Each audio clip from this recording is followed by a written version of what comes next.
This world is not what you think it is. This world is not what you think it is. But this is a NASA technical manual. MIT, the Army Research Laboratory, flying over a flat, non-rotating Earth. Flat Earth with a flat Earth assumption. Non-rotating flat Earth. A flat, non-rotating Earth may be assumed. A flat and non-rotating, assuming a flat Earth. Flat, non-rotating Earth. A non-rotating Earth. Flat, non-rotating Earth. Validity of flat Earth based on a flat Earth assumption for a flat Earth and a flat atmosphere. Flat, non-rotating Earth. The flat Earth model. Propagation of electromagnetic fields over flat Earth. Ballistic vehicle motion. A closed-form solution is developed for the motion of a ballistic vehicle entering the atmosphere over a flat, non-rotating Earth. The assumption of these equations... But another thing that's not that it bothers me, but I see this a lot. A lot of people who write to me and say, Mel, you're just wasting your energy. There are so many other important things that we should be discussing, and we do, folks. We've had Eric last year. We've had, a few other people. We have Jeffrey Grupp coming in a few days. These are people that I've had before who are talking about this, and I think we should listen. But why do they continue to say we have so many other problems? Why are you focusing on this distraction? Well, if they haven't looked into it at all, I can see how they would think that way, and I kind of thought that way years ago as well, that, well, it's just the shape of the Earth. What does that matter? Does it really matter whether it's this shape or that shape?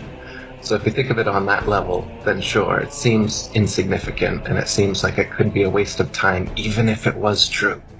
But if you think of it a little deeper than that, and you think of it as being the most fundamental lie, is where we are, what we're doing here, the earth beneath our feet, the lights in the sky above us, what they actually are. And if we've been lied about all of these, as well as the Big Bang and evolution and the way that we supposedly got here and the purpose we may or may not have in this nihilistic cosmology that they've presented with us, it becomes a big deal. And when you look at the potential for a truth like this, a truth that has been suppressed for 500 years now, the flat earth truth, if that gets out and it is shown that every government, every university, every pundit, every television station is lying knowingly and censoring this truth, what happens when it actually gets out? The kind of restructuring of society and the system that truthers are looking for, that people know we need, is what can happen and what will happen and what must happen if this truth gets out, because this is huge. It is the truth. I guarantee anyone who's never heard of this before, look into the flat earth. The earth is flat, just like it appears on the horizon. The earth is motionless, just as you feel motionless. Everything in the sky revolves around us, just as it appears if you look up and use your own eyes, your own senses. Everything that your senses tell you is what's happening. But you've been fed a false system. You've been shown CGI images with a ball Earth with a horizon that curves. You've been shown more CGI images with a ball Earth that spins.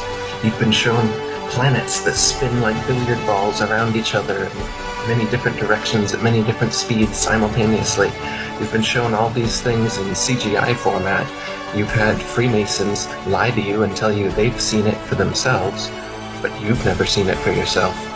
You've just been lied to and shown pictures, and you believe those.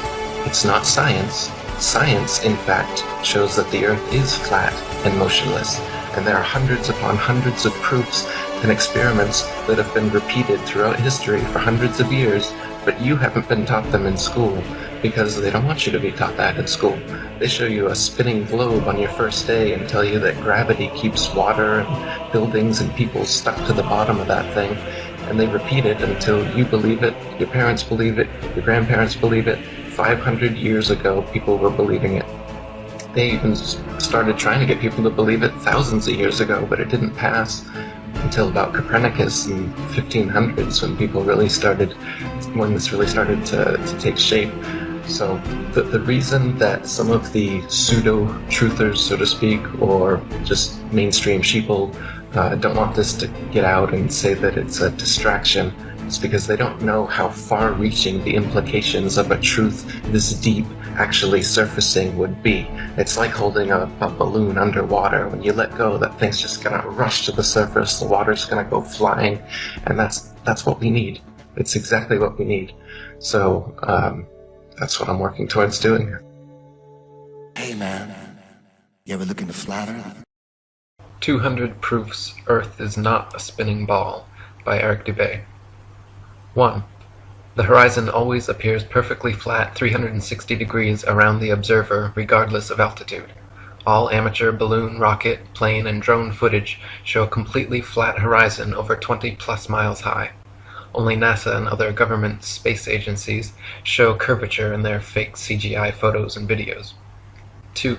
The horizon always rises to the eye level of the observer as altitude is gained, so you never have to look down to see it. If Earth were in fact a globe, no matter how large, as you ascended, the horizon would stay fixed and the observer would have to tilt looking down further and further to see it. 3. The natural physics of water is to find and maintain its level. If Earth were a giant sphere tilted, wobbling, and hurtling through infinite space, then truly flat, consistently level surfaces would not exist here.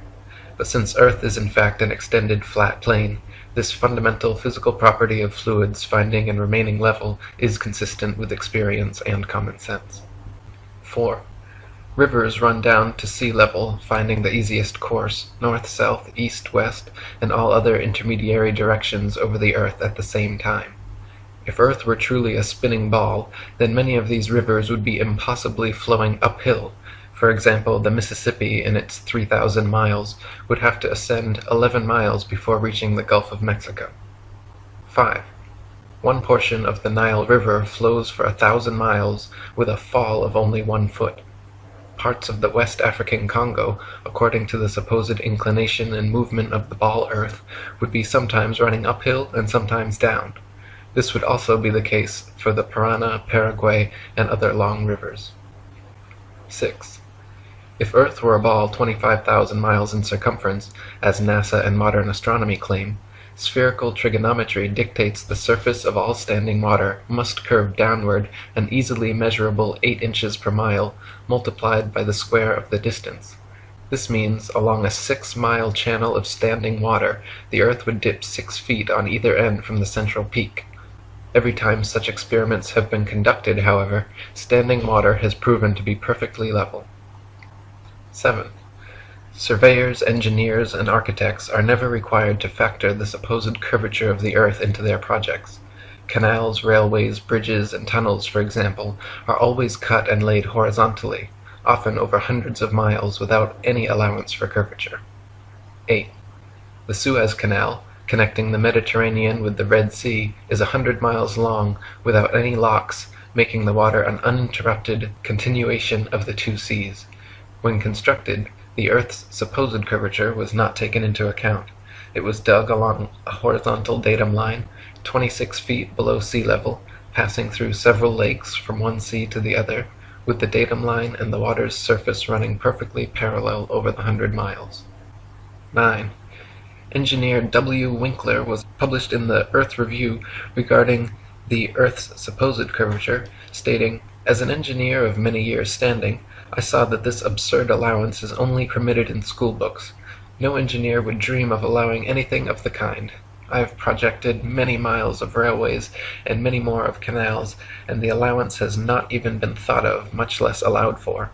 This allowance for curvature means this, that it is 8 inches for the first mile of a canal and increasing at the ratio by the square of the distance in miles.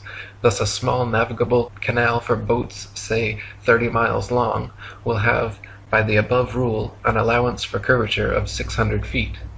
Think of that, and then please credit engineers as not being quite such fools. Nothing of the sort is allowed.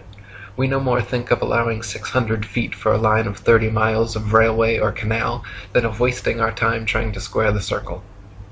10. The London and North Western Railway forms a straight line 180 miles long between London and Liverpool. The railroad's highest point midway at Birmingham Station is only 240 feet above sea level. If the world were actually a globe, however, curving 8 inches per mile squared, the 180-mile stretch of rail would form an arc with the center point at Birmingham raised over a mile, a full 5,400 feet above London and Liverpool. 11.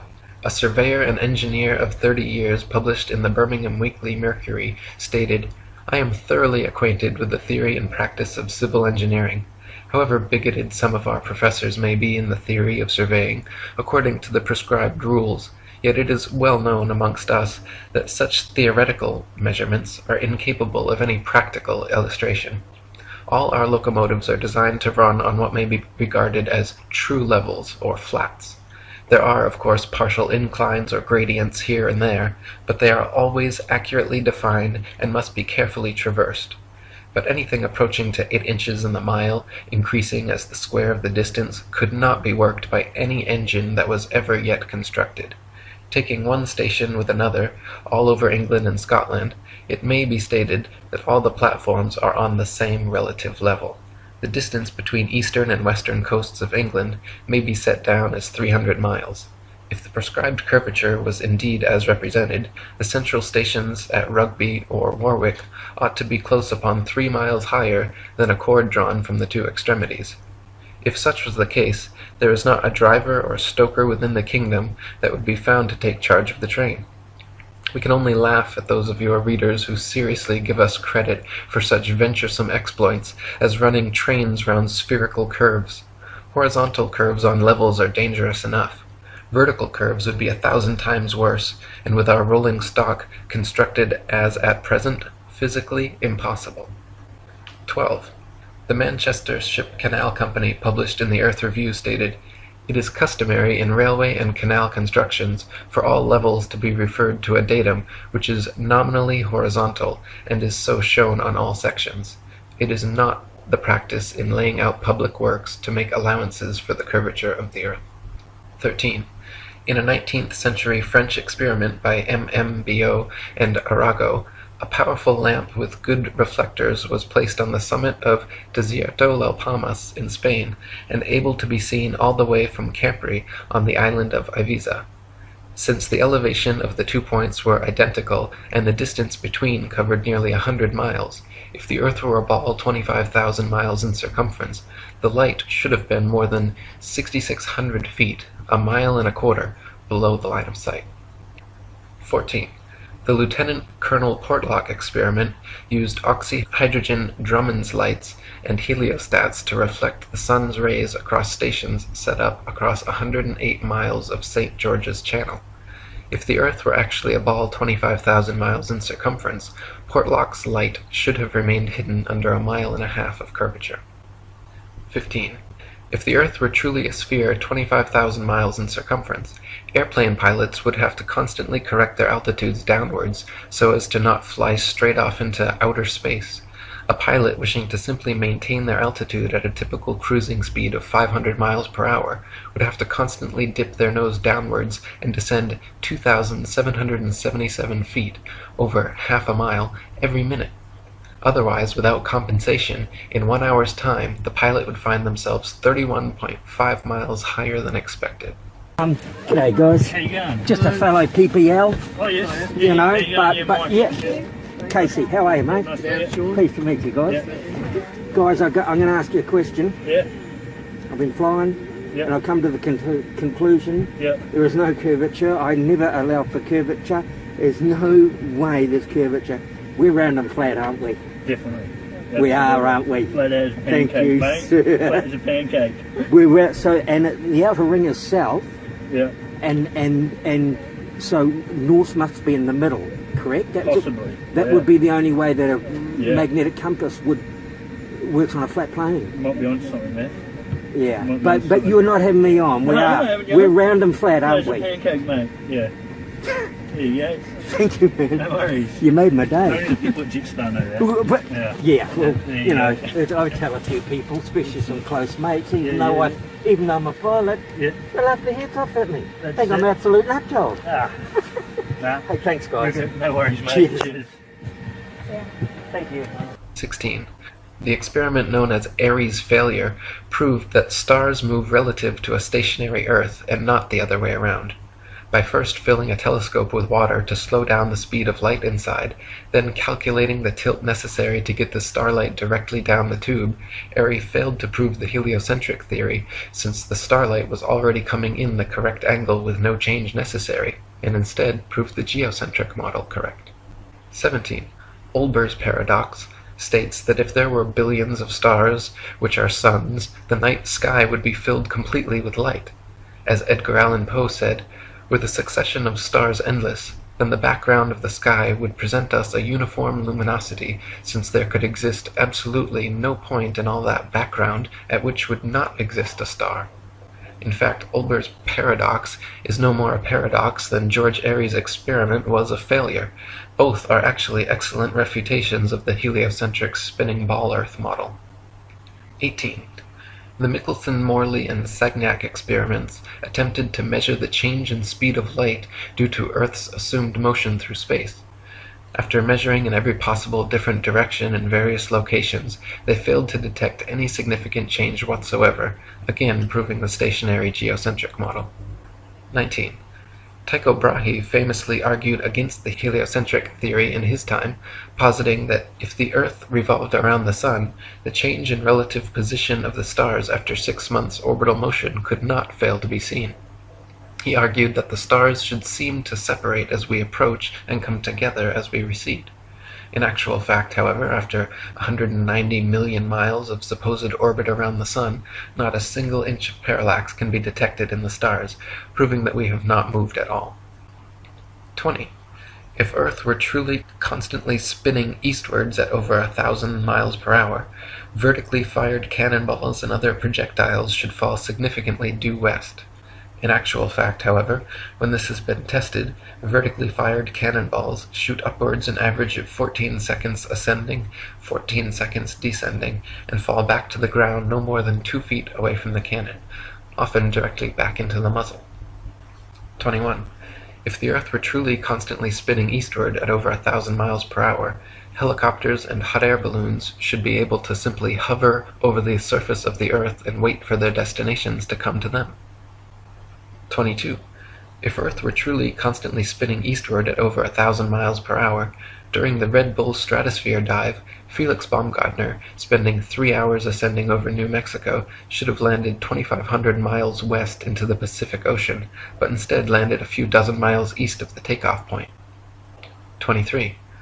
Ball believers often claim gravity magically and inexplicably drags the entire lower atmosphere of the Earth in perfect synchronization up to some undetermined height, where this progressively faster spinning atmosphere gives way to the non-spinning, non-gravitized, non-atmosphere of infinite vacuum space.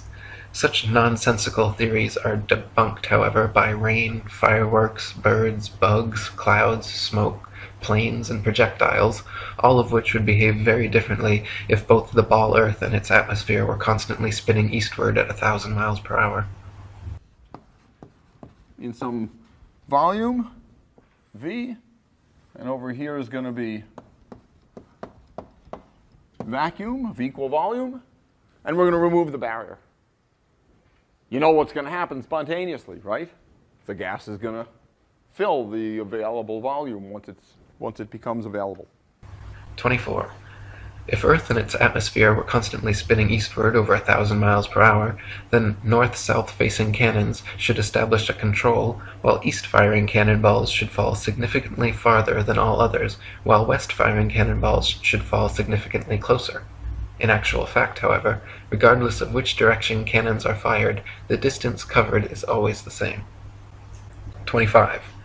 If Earth and its atmosphere were constantly spinning eastwards over 1,000 miles per hour, then the average commercial airliner, traveling 500 miles per hour, should never be able to reach its eastward destinations before they come speeding up from behind. Likewise, westward destinations should be arrived at thrice the speed, but this is not the case. 26. Quoting Heaven and Earth by Gabrielle Henriette, "If flying had been invented at the time of Copernicus, there is no doubt that he would have soon realized that his contention regarding the rotation of the Earth was wrong, on account of the relation existing between the speed of an aircraft and that of the Earth's rotation. If the Earth rotates, as it is said, at 1,000 miles an hour, and a plane flies in the same direction at only 500 miles, it is obvious that its place of destination will be farther removed every minute.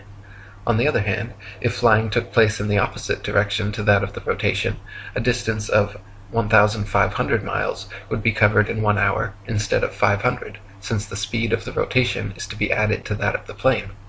It could also be pointed out that such a flying speed of 1,000 miles an hour, which is supposed to be that of the Earth's rotation, has recently been achieved, so that an aircraft flying at this rate in the same direction as that of the rotation could not cover any ground at all. It would remain suspended in mid-air over the spot from which it took off, since both speeds are equal. 27. If Earth and its atmosphere were constantly spinning eastwards over 1,000 miles per hour, landing airplanes on such fast-moving runways, which face all manner of directions, north, south, east, west, and otherwise, would be practically impossible. Yet, in reality, such fictional concerns are completely negligible. 28. If the Earth and its atmosphere were constantly spinning eastwards over 1,000 miles per hour, then clouds, wind, and weather patterns could not casually and unpredictably go every which way, with clouds often traveling in opposing directions at varying altitudes simultaneously. 29. If the Earth and its atmosphere were constantly spinning eastwards over 1,000 miles per hour, this should somewhere, somehow, be seen, heard, felt, or measured by someone, yet no one in history has ever experienced this alleged eastward motion. Meanwhile, however, we can hear, feel, and experimentally measure even the slightest westward breeze. 30. In his book South Sea Voyages, Arctic and Antarctic explorer Sir James Clark Ross described his experience on the night of November 27, 1839, and his conclusion that the Earth must be motionless. The sky being very clear, it enabled us to observe the higher stratum of clouds to be moving in an exactly opposite direction to that of the wind, a circumstance which is frequently recorded in our meteorological journal, both in the northeast and southeast trades, and has also often been observed by former voyagers. Captain Basil Hall witnessed it from the summit of the Peak of Tenerife, and Count Strzelecki, on ascending the volcanic mountain of Kyrenia in Owyhee, reached at 4,000 feet an elevation above that of the trade wind, and experienced the influence of an opposite current of air of a different hydrometric and thermometric condition. Count Strzelecki further informed me of the following seemingly anomalous circumstance, that at the height of 6,000 feet he found the current of air blowing at right angles to both the lower strata, also of a different thermometric condition, but warmer than the interstratum. Such a state of the atmosphere is compatible only with the fact which other evidence has demonstrated, that the Earth is at rest. 31. Quoting Zetetic Cosmogony, Thomas Winship states, "Let imagination picture to the mind what force air would have which was set in motion by a spherical body of 8,000 miles in diameter, which in 1 hour was spinning round 1,000 miles per hour, rushing through space at 65,000 miles per hour, and gyrating across the heavens. Then let conjecture endeavor to discover whether the inhabitants on such a globe could keep their hair on. If the earth globe rotates on its axis at the terrific rate of 1,000 miles per hour, such an immense mass would of necessity cause a tremendous rush of wind in the space it occupied. The wind would go all one way, and anything like clouds which got within the sphere of influence of the rotating sphere would have to go the same way. The fact that the earth is at rest is proved by kite flying." 32. If gravity is credited with being a force strong enough to hold the world's oceans, buildings, people, and atmosphere stuck to the surface of a rapidly spinning ball, then it is impossible for gravity to also simultaneously be weak enough to allow little birds, bugs, and planes to take off and travel freely, unabated in any direction. 33. If gravity is credited with being a force strong enough to curve the massive expanse of oceans around a globular earth, it would be impossible for fish and other creatures to swim through such forcefully held water. 34. Ship captains in navigating great distances at sea never need to factor the supposed curvature of the Earth into their calculations. Both plane sailing and great circle sailing, the most popular navigation methods, use plane, not spherical trigonometry, making all mathematical calculations on the assumption that the Earth is perfectly flat. If the Earth were in fact a sphere, such an errant assumption would lead to constantly glaring inaccuracies. Plane sailing has worked perfectly fine in both theory and practice for thousands of years, however, and plane trigonometry has time and again proven more accurate than spherical trigonometry in determining distances across the oceans. 35. If the Earth were truly a globe, then every line of latitude south of the equator would have to measure a gradually smaller and smaller circumference the farther south traveled. If, however, the Earth is an extended plane, then every line of latitude south of the equator should measure a gradually larger and larger circumference the farther south traveled. The fact that many captains navigating south of the equator, assuming the globular theory, have found themselves drastically out of reckoning, more so the farther south traveled, testifies to the fact that Earth is not a ball. 36. During Captain James Clark Ross's voyages around the Antarctic circumference, he often wrote in his journal, perplexed at how they routinely found themselves out of accordance with their charts, stating that they found themselves an average of 12 to 16 miles outside their reckoning every day, later on further south as much as 29 miles. 37. Lieutenant Charles Wilkes commanded a United States Navy exploration expedition to the Antarctic from 1838 to 1842, and in his journals also mentioned being consistently east of his reckoning, sometimes over 20 miles in less than 18 hours. 38.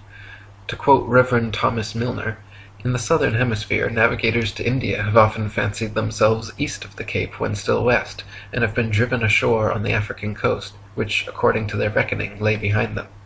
This misfortune happened to a fine frigate, the Challenger, in 1845. How came Her Majesty's ship Conqueror to be lost? How have so many other noble vessels, perfectly sound, perfectly manned, perfectly navigated, been wrecked in calm weather, not only in dark night or in a fog, but in broad daylight and sunshine?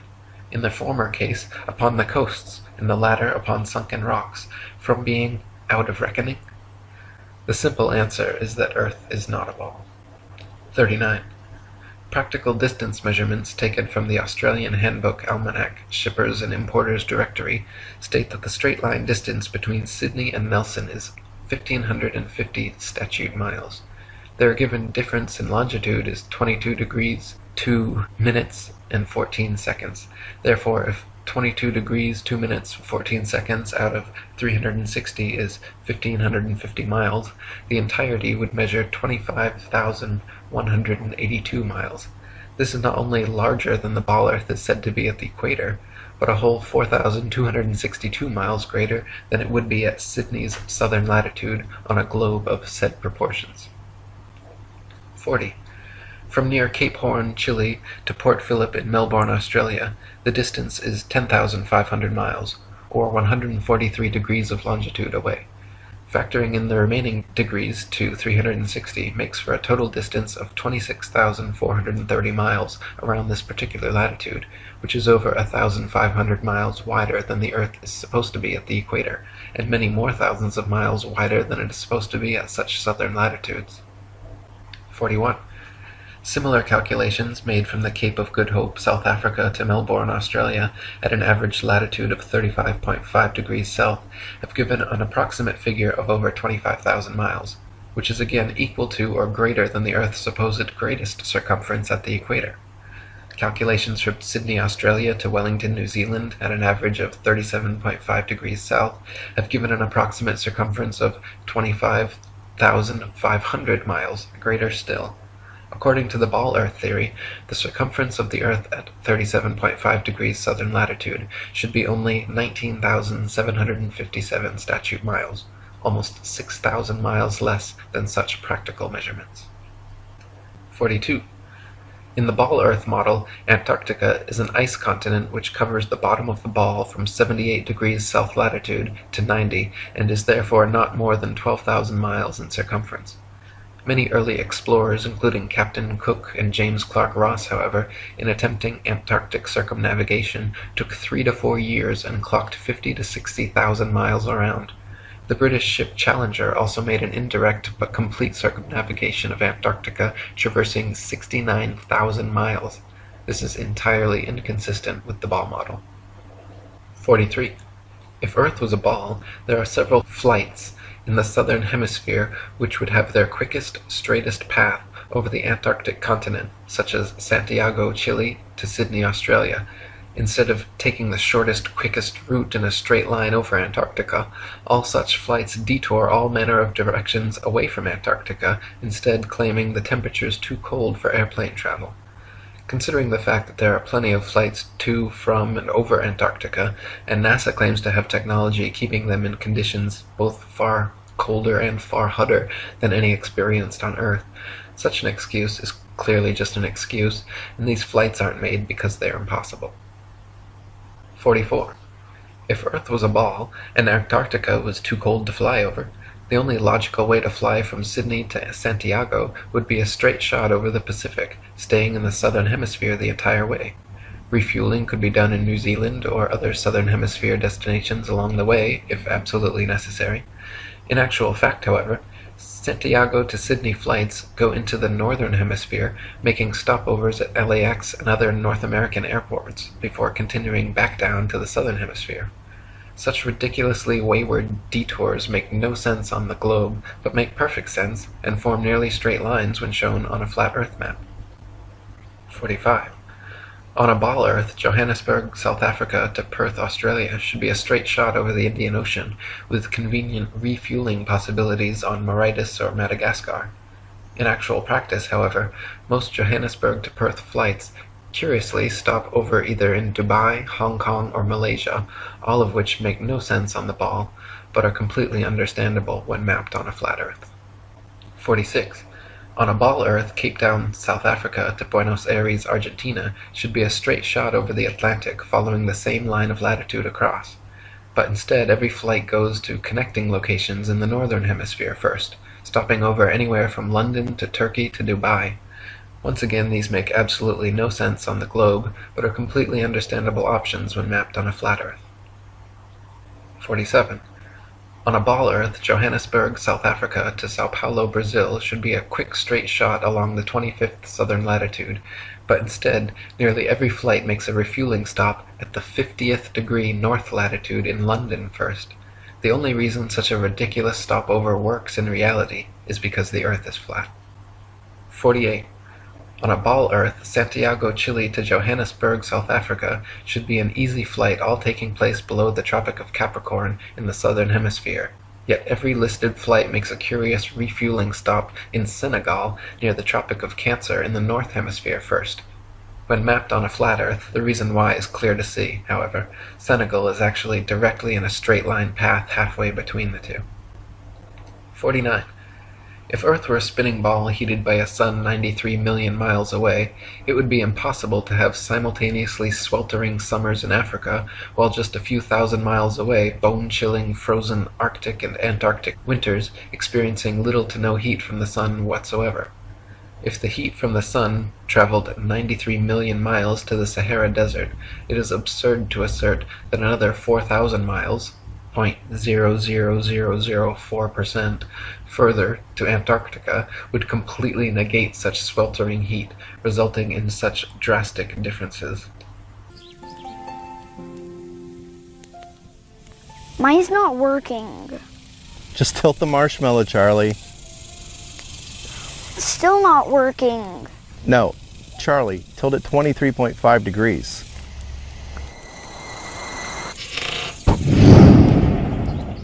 Oh yeah. There we go. Warning. Ball, Earth, logic.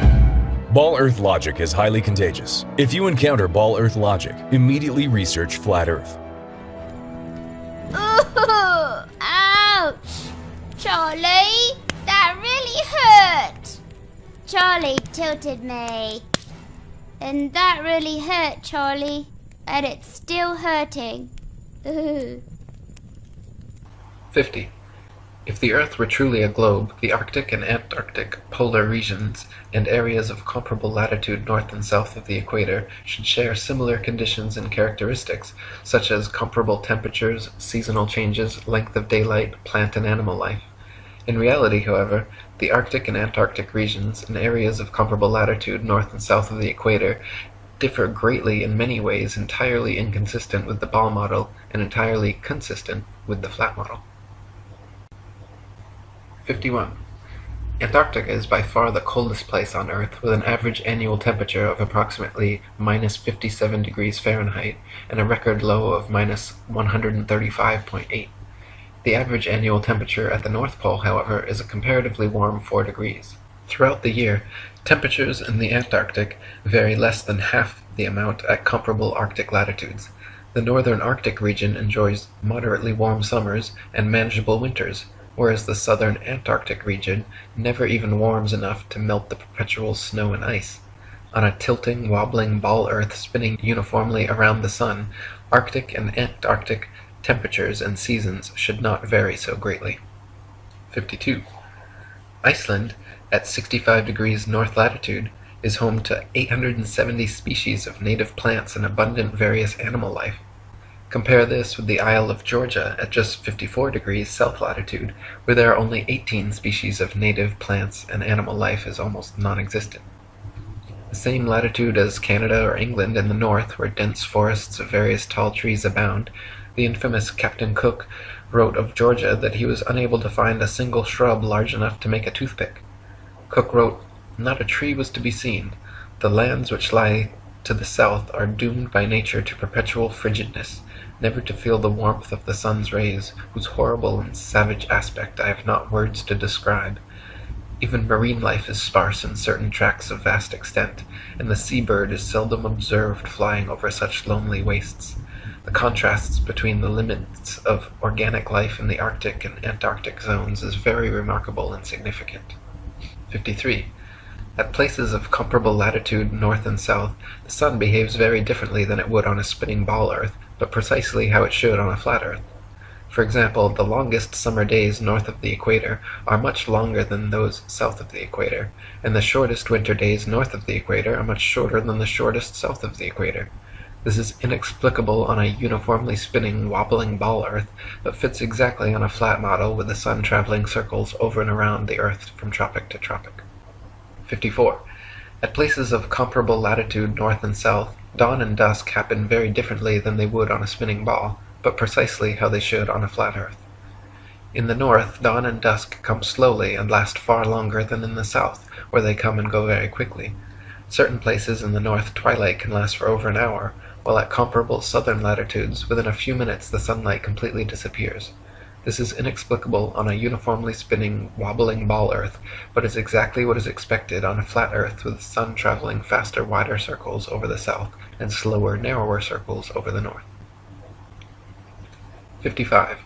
If the sun circles over and around the Earth every 24 hours, steadily traveling from tropic to tropic every 6 months, it follows that the northern central region would annually receive far more heat and sunlight than the southern circumferential region. Since the sun must sweep over the larger southern region in the same 24 hours it has to pass over the smaller northern region, its passage must necessarily be proportionally faster as well. This perfectly explains the differences in Arctic and Antarctic temperatures, seasons, length of daylight, plant and animal life. This is why the Antarctic morning dawn and evening twilight are very abrupt compared with the north, and this explains why many midsummer Arctic nights the sun does not set at all. 56. The midnight sun is an Arctic phenomenon occurring annually during the summer solstice, where for several days straight an observer significantly far enough north can watch the sun traveling circles overhead, rising and falling in the sky throughout the day, but never fully setting for upwards of 72 plus hours. If the Earth were actually a spinning globe revolving around the sun, the only place such a phenomenon as the midnight sun could be observed would be at the poles. Any other vantage point from 89 degrees latitude downwards could never, regardless of any tilt or inclination, see the sun for 24 hours straight. To see the sun for an entire revolution on a spinning globe at a point other than the poles, you would have to be looking through miles and miles of land and sea for part of the revolution. 57. The establishment claims the midnight sun is experienced in Antarctica, but they conveniently do not have any uncut videos showing this, nor do they allow independent explorers to travel to Antarctica during the winter solstice to verify or refute these claims. Conversely, there are dozens of uncut videos publicly available showing the Arctic midnight sun, and it has been verified beyond any shadow of a doubt. 58. The Royal Belgian Geographical Society, in their Expedition Antarctique Belge, recorded that during the most severe part of the Antarctic winter, from 71 degrees south latitude onwards, the sun sets on May 17th and is not seen above the horizon again until July 21st. This is completely at odds with the ball Earth theory, but easily explained by the flat Earth model. The midnight sun is seen from high altitudes in extreme northern latitudes during Arctic summer because the sun, at its innermost cycle, is circling tightly enough around the polar center that it remains visible above the horizon for someone at such a vantage point. Likewise, in extreme southern latitudes during Arctic summer, the sun completely disappears from view for over 2 months, because there, at the northern tropic, the innermost arc of its boomerang journey, the sun is circling the northern center too tightly to be seen from the southern circumference. 59. Quoting Gabrielle Henriette, "The theory of the rotation of the Earth may once and for all be definitely disposed of as impracticable by pointing out the following inadvertence. It is said that the rotation takes 24 hours and that its speed is uniform, in which case, necessarily, days and nights should have an identical duration of 12 hours each, all the year round. The sun should invariably rise in the morning and set in the evening at the same hours, with the result that it would be the equinox every day from the 1st of January to the 31st of December. One should stop and reflect on this before saying that the Earth has a movement of rotation. How does the system of gravitation account for the seasonal variations in the length of days and nights if the Earth rotates at a uniform speed in 24 hours? 60. Anyone can prove the sea horizon perfectly straight and the Earth perfectly flat using nothing more than a level, tripods, and a wooden plank. At any altitude above sea level, simply fix a 6 to 12 foot long smooth leveled board edgewise upon tripods and observe the skyline from eye level behind it. The distant horizon will always appear perfectly level with the upper edge of the board. Furthermore, if you move in a half circle from one end of the board to the other, whilst observing the skyline over the upper edge, you will be able to trace a clear, flat 10 to 20 miles depending on your altitude.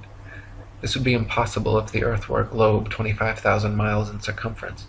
The horizon would align over the center of the board, but then gradually, noticeably decline towards the extremities. 61. If the Earth were actually a big ball 25,000 miles in circumference, the horizon would be noticeably curved even at sea level, and everything on or approaching the horizon would appear to tilt backwards slightly from your perspective. Distant buildings along the horizon would all look like leaning towers of Pisa falling away from the observer. A hot air balloon taking off, then drifting steadily away from you, on a ball Earth would slowly and constantly appear to lean back more and more the farther away it flew, the bottom of the basket coming gradually into view as the top of the balloon disappears from sight. In reality, however, buildings, balloons, trees, people, anything and everything at right angles to the ground and horizon remain so, regardless the distance or height of the observer. 62. Samuel Rowbotham's experiments at the Old Bedford level proved conclusively the canal's water to be completely flat over a 6-mile stretch. First, he stood in the canal with his telescope held 8 inches above the surface of the water. Then his friend in a boat with a 5-foot-tall flag sailed the 6 miles away. If Earth were a ball 25,000 miles in circumference, the 6-mile stretch of water should have comprised an arc exactly 6 feet high in the middle, so the entire boat and flag should have ultimately disappeared, when in fact the entire boat and flag remained visible at the same height for the entire journey. 63. In a second experiment, Dr. Rowbotham affixed flags 5 feet high along the shoreline, one at every mile marker, then using his telescope mounted at 5 feet just behind the first flag, looked over the tops of all 6 flags, which lined up in a perfectly straight line. If the Earth were a ball 25,000 miles in circumference, the flags should have progressively dipped down after the first establishing line of sight, the second would have descended 8 inches, 32 inches for the third, 6 feet for the fourth, 10 feet 8 inches for the fifth, and 16 feet 8 inches for the sixth. 64. Quoting Earth Not a Globe by Samuel Rowbotham, It is known that the horizon at sea, whatever distance it may extend to the right and left of the observer on land, always appears as a straight line. The following experiment has been tried in various parts of the country. At Brighton, on a rising ground near the race course, 2 poles were affixed in the earth 6 yards apart and directly opposite the sea. Between these poles a line was tightly stretched parallel to the horizon. From the center of the line the view embraced not less than 20 miles on each side, making a distance of 40 miles. A vessel was observed sailing directly westwards. The line cut the rigging a little above the bulwarks, which it did for several hours, or until the vessel had sailed the whole distance of 40 miles. The ship coming into view from the east would have to ascend an inclined plane for 20 miles until it arrived at the center of the arc, whence it would have to descend for the same distance. The square of 20 miles multiplied by 8 inches gives 266 feet as the amount the vessel would be below the line at the beginning and at the end of the 40 miles. 65. Also quoting Dr. Robotham. On a shore near Waterloo, a few miles to the north of Liverpool, a good telescope was fixed at an elevation of 6 feet above the water. It was directed to a large steamer just leaving the River Mersey and sailing out to Dublin. Gradually the masthead of the receding vessel came nearer to the horizon, until at length, after more than 4 hours had elapsed, it disappeared. The ordinary rate of sailing of the Dublin steamers was fully 8 miles an hour, so that the vessel would be at least 32 miles distant when the masthead came to the horizon. The 6 feet of elevation of the telescope would require 3 miles to be deducted for convexity, which would leave 29 miles, the square of which multiplied by 8 inches gives 560 feet, deducting 80 feet for the height of the main mast, and we find that, according to the doctrine of rotundity, the masthead of the outward-bound steamer should have been 480 feet below the horizon. Many other experiments of this kind have been made upon sea-going steamers, and always with results entirely incompatible with the theory that the earth is a globe. 66. Dr. Robotham conducted several other experiments using telescopes, spirit levels, sextants, and theodolites, special precision instruments used for measuring angles in horizontal or vertical planes. By positioning them at equal heights, aimed at each other successively, he proved over and over the earth to be perfectly flat for miles without a single inch of curvature. His findings caused quite a stir in the scientific community, and thanks to 30 years of his efforts, the shape of the earth became a hot topic of debate around the turn of the 19th century. 67. The distance across the Irish Sea from the Isle of Man's Douglas Harbour to Great Orme's Head in North Wales is 60 miles. If the earth was a globe, then the surface of the water between them would form a 60-mile arc, the center towering 1,944 feet higher than the coastlines at either end. It is well known and easily verifiable, however, that on a clear day from a modest altitude of 100 feet, the Great Orme's Head is visible from Douglas Harbour. This would be completely impossible on a globe of 25,000 miles.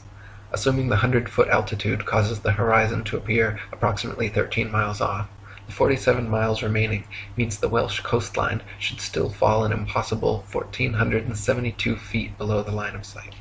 68. The Philadelphia skyline is clearly visible from Apple Pie Hill in the New Jersey Pine Barrens 40 miles away. If Earth were a ball 25,000 miles in circumference, factoring in the 205-foot elevation of Apple Pie Hill, the Philly skyline should remain well hidden beyond 335 feet of curvature. 69. The New York City skyline is clearly visible from Harriman State Park's Bear Mountain 60 miles away.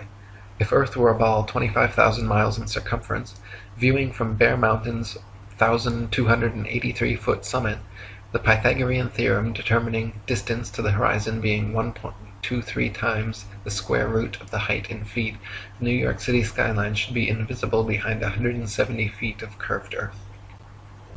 70. From Washington's Rock in New Jersey, at just a 400-foot elevation, it is possible on a clear day to see the skylines of both New York and Philadelphia in opposite directions at the same time, covering a total distance of 120 miles. If Earth were a ball 25,000 miles in circumference, both of these skylines should be hidden behind over 800 feet of Earth's curvature. Muir State Park. This is from Joshua Nowicki, and what you're seeing here is a mirage. We typically would not be able to see this from the Lake Michigan shore. We talked about this last night. Conditions are right on the lake that we're actually seeing a mirage. of the Chicago skyline. 71. It is often possible to see the Chicago skyline from sea level 60 miles away across Lake Michigan. In 2015, after photographer Joshua Nowicki photographed this phenomenon, several news channels quickly claimed his picture to be a superior mirage, an atmospheric anomaly caused by temperature inversion. While these certainly do occur, the skyline in question was facing right side up and clearly seen, unlike a hazy, illusory mirage, and on a ball Earth 25,000 miles in circumference, should be 2,400 feet below the horizon. 72.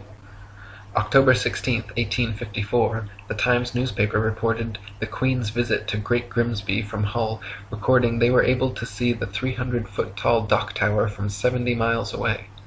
On a ball Earth 25,000 miles in circumference, factoring their 10-foot elevation above the water and the tower's 300-foot height at 70 miles away, the dock tower should have remained an entire 2,600 feet below the horizon. 73. In 1872, Captain Gibson and crewmates, sailing the ship Thomas Wood from China to London, reported seeing the entirety of St. Helena Island on a clear day from 75 miles away. Factoring in their height during measurement on a ball Earth 25,000 miles in circumference, it was found the island should have been 3,650 feet below their line of sight. 74. From Genoa, Italy, at a height of just 70 feet above sea level, the island of Gorgona can often be seen 81 miles away. If Earth were a ball 25,000 miles in circumference, Gorgona should be hidden beyond 3,332 feet of curvature. 75. From Genoa, Italy, at a height of just 70 feet above sea level, the island of Corsica can often be seen 99 miles away. If Earth were a ball 25,000 miles in circumference, Corsica should fall 5,245 feet, almost an entire mile below the horizon. 76. From Genoa, Italy, 70 feet above sea level, the island of Caprea, 102 miles away, can often be seen as well. If Earth were a ball 25,000 miles in circumference, Caprea should always remain hidden behind 5,605 feet, over a mile of supposed curvature. 77. Also from Genoa, on bright clear days, the island of Elba can be seen an incredible 125 miles away. If Earth were a ball 25,000 miles in circumference, Elba should be forever invisible behind 8,770 feet of curvature. 78. From Anchorage, Alaska, at an elevation of 102 feet, on clear days, Mount Foraker can be seen with the naked eye 120 miles away. If Earth were a ball 25,000 miles in circumference, Mount Foraker's 17,400-foot summit should be leaning back away from the observer, covered by 7,719 feet of curved earth. In reality, however, the entire mountain can be quite easily seen standing straight from base to summit. 79. From Anchorage, Alaska, at an elevation of 102 feet, on clear days, Mount McKinley can be seen with the naked eye from 130 miles away. If Earth were a ball 25,000 miles in circumference, Mount McKinley's 20,320-foot summit should be leaning back away from the observer and almost half covered by 9,220 feet of curved earth. In reality, however, the entire mountain can be quite easily seen standing straight from base to summit. 80. In Chambers' Journal, February 1895, a sailor near Mauritius in the Indian Ocean reported having seen a vessel which turned out to be an incredible 200 miles away. The incident caused much heated debate in nautical circles at the time, gaining further confirmation in Aden, Yemen, where another witness reported seeing a missing Bombay steamer from 200 miles away. He correctly stated the precise appearance, location, and direction of the steamer, all later corroborated and confirmed correct by those on board. Such sightings are absolutely inexplicable if the Earth were actually a ball 25,000 miles around, as ships 200 miles distant would have to fall approximately 5 miles below line of sight. 81. The distance from which various lighthouse lights around the world are visible at sea far exceeds what could be found on a ball Earth 25,000 miles in circumference. For example, the Dunkirk light in southern France, at an altitude of 194 feet, is visible from a boat 10 feet above sea level, 28 miles away. Spherical trigonometry dictates that if the Earth was a globe with the given curvature of 8 inches per mile squared, this light should be hidden 190 feet below the horizon. 82. The Port Nicholson light in New Zealand is 420 feet above sea level and visible from 35 miles away, where it should be 220 feet below the horizon. 83. The Icaro light in Norway is 154 feet above high water and visible from 28 statute miles, where it should be 230 feet below the horizon. 84. The light at Madras on the Esplanade is 132 feet high and visible from 28 miles away, where it should be 250 feet below the line of sight. 85. The Cordonan light on the west coast of France is 207 feet high and visible from 31 miles away, where it should be 280 feet below the line of sight. 86. The light at Cape Bonavista, Newfoundland is 150 feet above sea level and visible at 35 miles, where it should be 491 feet below the horizon. 87. The lighthouse steeple of St. Botolph's Parish Church in Boston is 290 feet tall and visible from over 40 miles away, where it should be hidden a full 800 feet below the horizon. 88.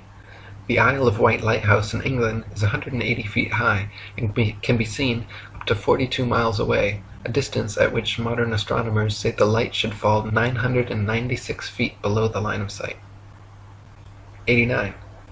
The Cape Legulas lighthouse in South Africa is 33 feet high, 238 feet above sea level, and can be seen for over 50 miles. If the world were a globe, this light would fall 1,400 feet below an observer's line of sight. 90. The Statue of Liberty in New York stands 326 feet above sea level, and on a clear day can be seen as far as 60 miles away. If the Earth were a globe, that would put Lady Liberty at an impossible 2,074 feet below the horizon. 91. The lighthouse at Port Said, Egypt, at an elevation of only 60 feet, has been seen an astonishing 58 miles away, where, according to modern astronomy, it should be 2,182 feet below the line of sight. 92. The Notre Dame Antwerp spire stands 403 feet high from the foot of the tower, with Strasbourg measuring 468 feet above sea level. With the aid of a telescope, ships can be distinguished on the horizon, and captains declare they can see the cathedral spire from an amazing 150 miles away. If the Earth were a globe, however, at that distance the spire should be an entire mile, 5,280 feet below the horizon. 93. The St. George's Channel between Holyhead and Kingstown Harbour near Dublin is 60 miles across. When halfway across, a ferry passenger will notice behind them the light on Holyhead Pier, as well as in front of them the Poolbeg light in Dublin Bay. The Holyhead Pier light is 44 feet high, while the Poolbeg lighthouse 68 feet. Therefore, a vessel in the middle of the channel, 30 miles from either side, standing on a deck 24 feet above the water, can clearly see both lights. On a ball Earth 25,000 miles in circumference, however, both lights should be hidden well below both horizons by over 300 feet. 94. From the highland near Portsmouth Harbour in Hampshire, England, looking across Spithead to the Isle of Wight, the entire base of the island, where water and land come together, composes a perfectly straight line 22 statute miles long. According to the ball Earth theory, the Isle of Wight should decline 80 feet from the center on each side to account for the necessary curvature. The crosshairs of a good theodolite directed there, however, have repeatedly shown the land and water line to be perfectly level. 95. On a clear day from the High Head near Douglas Harbour on the Isle of Man, the whole length of the coast of North Wales is often plainly visible to the naked eye. From the point of Ayr at the mouth of the River Dee to Holyhead comprises a 50-mile stretch which has also been repeatedly found to be perfectly horizontal. If the Earth actually had curvature of 8 inches per mile squared, as NASA and modern astronomy claim, the 50-mile length of Welsh coast seen along the horizon in Liverpool Bay would have to decline from the center point an easily detectable 416 feet on each side. 96. From 100 Proofs the Earth is Not a Globe by William Carpenter. If we take a journey down Chesapeake Bay by night, we shall see the light exhibited at Sharp's Island for an hour before the steamer gets to it. We may take up a position on deck so that the rail of the vessel's side will be in a line with the light and in the line of sight, and we shall find that in the whole journey the light won't vary in the slightest degree in its apparent elevation. But say that a distance of 13 miles has been traversed, the astronomer's theory of curvature demands a difference, one way or the other, in the apparent elevation of the light of 112 feet 8 inches. Since, however, there is not a difference of 100 hair's breadths, we have a plain proof that the water of the Chesapeake Bay is not curved, which is a proof that the Earth is not a globe. 97. NASA and modern astronomy say the Earth is a giant ball tilted back, wobbling and spinning 1,000 miles per hour around its central axis, traveling 67,000 miles per hour circles around the Sun, spiraling 500,000 miles per hour around the Milky Way, while the entire galaxy rockets a ridiculous 670 million miles through the universe, with all of these motions originating from an alleged Big Bang cosmogenic explosion 14 billion years ago. That's a grand total of 67,568,000 miles per hour in several different directions we're all supposedly speeding along at simultaneously, yet no one has ever seen, felt, heard, measured, or proven a single one of these motions to exist whatsoever. 98. NASA and modern astronomy say Polaris, the North Pole star, is somewhere between 323 and 434 light-years, or about 2 quadrillion miles, away from us. Firstly, note that is between 1,938,000,000,000,000 to 2,604,000,000,000,000 miles, making a difference of over 600 trillion miles. If modern astronomy cannot even agree on the distance to stars within hundreds of trillions of miles, perhaps their science is flawed and their theory needs re-examining. However, even granting them their obscurely distant stars, it is impossible for heliocentrists to explain how Polaris manages to always remain perfectly aligned straight above the North Pole throughout Earth's various alleged tilting, wobbling, rotating, and revolving motions. 99. Viewed from a ball Earth, Polaris, situated directly over the North Pole, should not be visible anywhere in the southern hemisphere. For Polaris to be seen from the southern hemisphere of a globular Earth, the observer would have to be somehow looking through the globe, and miles of land and sea would have to be transparent. Polaris can be seen, however, up to over 20 degrees south latitude. 100. If Earth were a ball, the Southern Cross and other southern constellations would all be visible at the same time from every longitude on the same latitude, as is the case in the north with Polaris and its surrounding constellations. Ursa Major and Minor and many others can be seen from every northern meridian simultaneously, whereas in the south, constellations like the Southern Cross cannot. This proves that the southern hemisphere is not turned under as in the ball model, but simply stretching further outwards away from the northern center point as in the flat Earth model. 101. Sigma Octantis is claimed to be a southern central pole star similar to Polaris, around which the southern hemisphere stars all rotate around the opposite direction. Unlike Polaris, however, Sigma Octantis cannot be seen simultaneously from every point along the same latitude. It is not central, but allegedly 1 degree off-center. It is not motionless, and in fact cannot be seen at all using publicly available telescopes. There is legitimate speculation regarding whether Sigma Octantis even exists. Either way, the direction in which stars move overhead is based on perspective and the exact direction you're facing, not which hemisphere you're in. 102. Some heliocentrists have tried to suggest that the pole star's gradual declination overhead, as an observer travels southward, is proof of a globular Earth. Far from it, the declination of the pole star or any other object is simply a result of the law of perspective on plane, flat surfaces.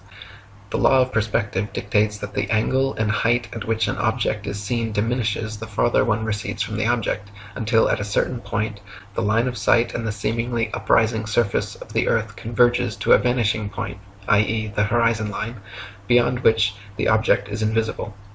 In the ball Earth model, the horizon is claimed to be the curvature of the Earth, whereas in reality, the horizon is known to simply be the vanishing line of perspective based on the strength of your eye's instruments, weather, and altitude. 103. There are several constellations which can be seen from far greater distances over the face of the Earth than should be possible if the world were a rotating, revolving, wobbling ball. For instance, Ursa Major, very close to Polaris, can be seen from 90 degrees north latitude, the North Pole, all the way down to 30 degrees south latitude. For this to be possible on a ball Earth, the southern observers would have to be seeing through hundreds or thousands of miles of bulging Earth to the northern sky. 104.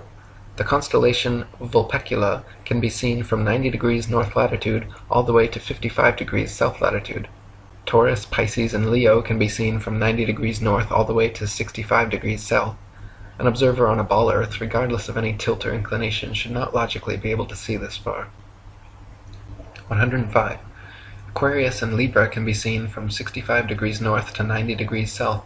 The constellation Virgo is visible from 80 degrees north down to 80 degrees south, and Orion can be seen from 85 degrees north all the way to 75 degrees south latitude. These are all only possible because the hemispheres are not spheres at all, but concentric circles of latitude extending outwards from the central North Pole, with the stars rotating over and around. 106. The so-called South Pole is simply an arbitrary point along the Antarctic ice, marked with a red and white barbershop pole topped with a metal ball Earth. The ceremonial South Pole is admittedly and provably not the actual South Pole, however, because the actual South Pole could be demonstrably confirmed with the aid of a compass showing north to be 360 degrees around the observer. Since this feat has never been achieved, the model remains pure theory, along with the establishment's excuse that the geomagnetic poles supposedly constantly move around, making verifications of their claims impossible. 107. Ring magnets, of the kind found in loudspeakers, have a central North Pole with the opposite South Pole actually being all points along the outer circumference. This perfectly demonstrates the magnetism of our flat Earth, whereas the alleged source of magnetism in the ball Earth model is emitted from a hypothetical molten magnetic core in the center of the ball, which they claim conveniently causes both poles to constantly move, thus evading independent verification at their two ceremonial poles. In reality, the deepest drilling operation in history, the Russian Kola Ultra Deep, managed to get only 8 miles down. So the entire ball Earth model taught in schools, showing a crust, outer mantle, outer core, and inner core layers, are all purely speculation, as we have never penetrated through beyond the crust. 108. The mariner's compass is an impossible and nonsensical instrument for use on a ball Earth. It simultaneously points north and south over a flat surface, yet claims to be pinpointing two constantly moving geomagnetic poles at opposite ends of a spinning sphere originating from a hypothetical molten metal core. If compass needles were actually drawn to the north pole of a globe, the opposing south needle would actually be pointing up and off into outer space. 109.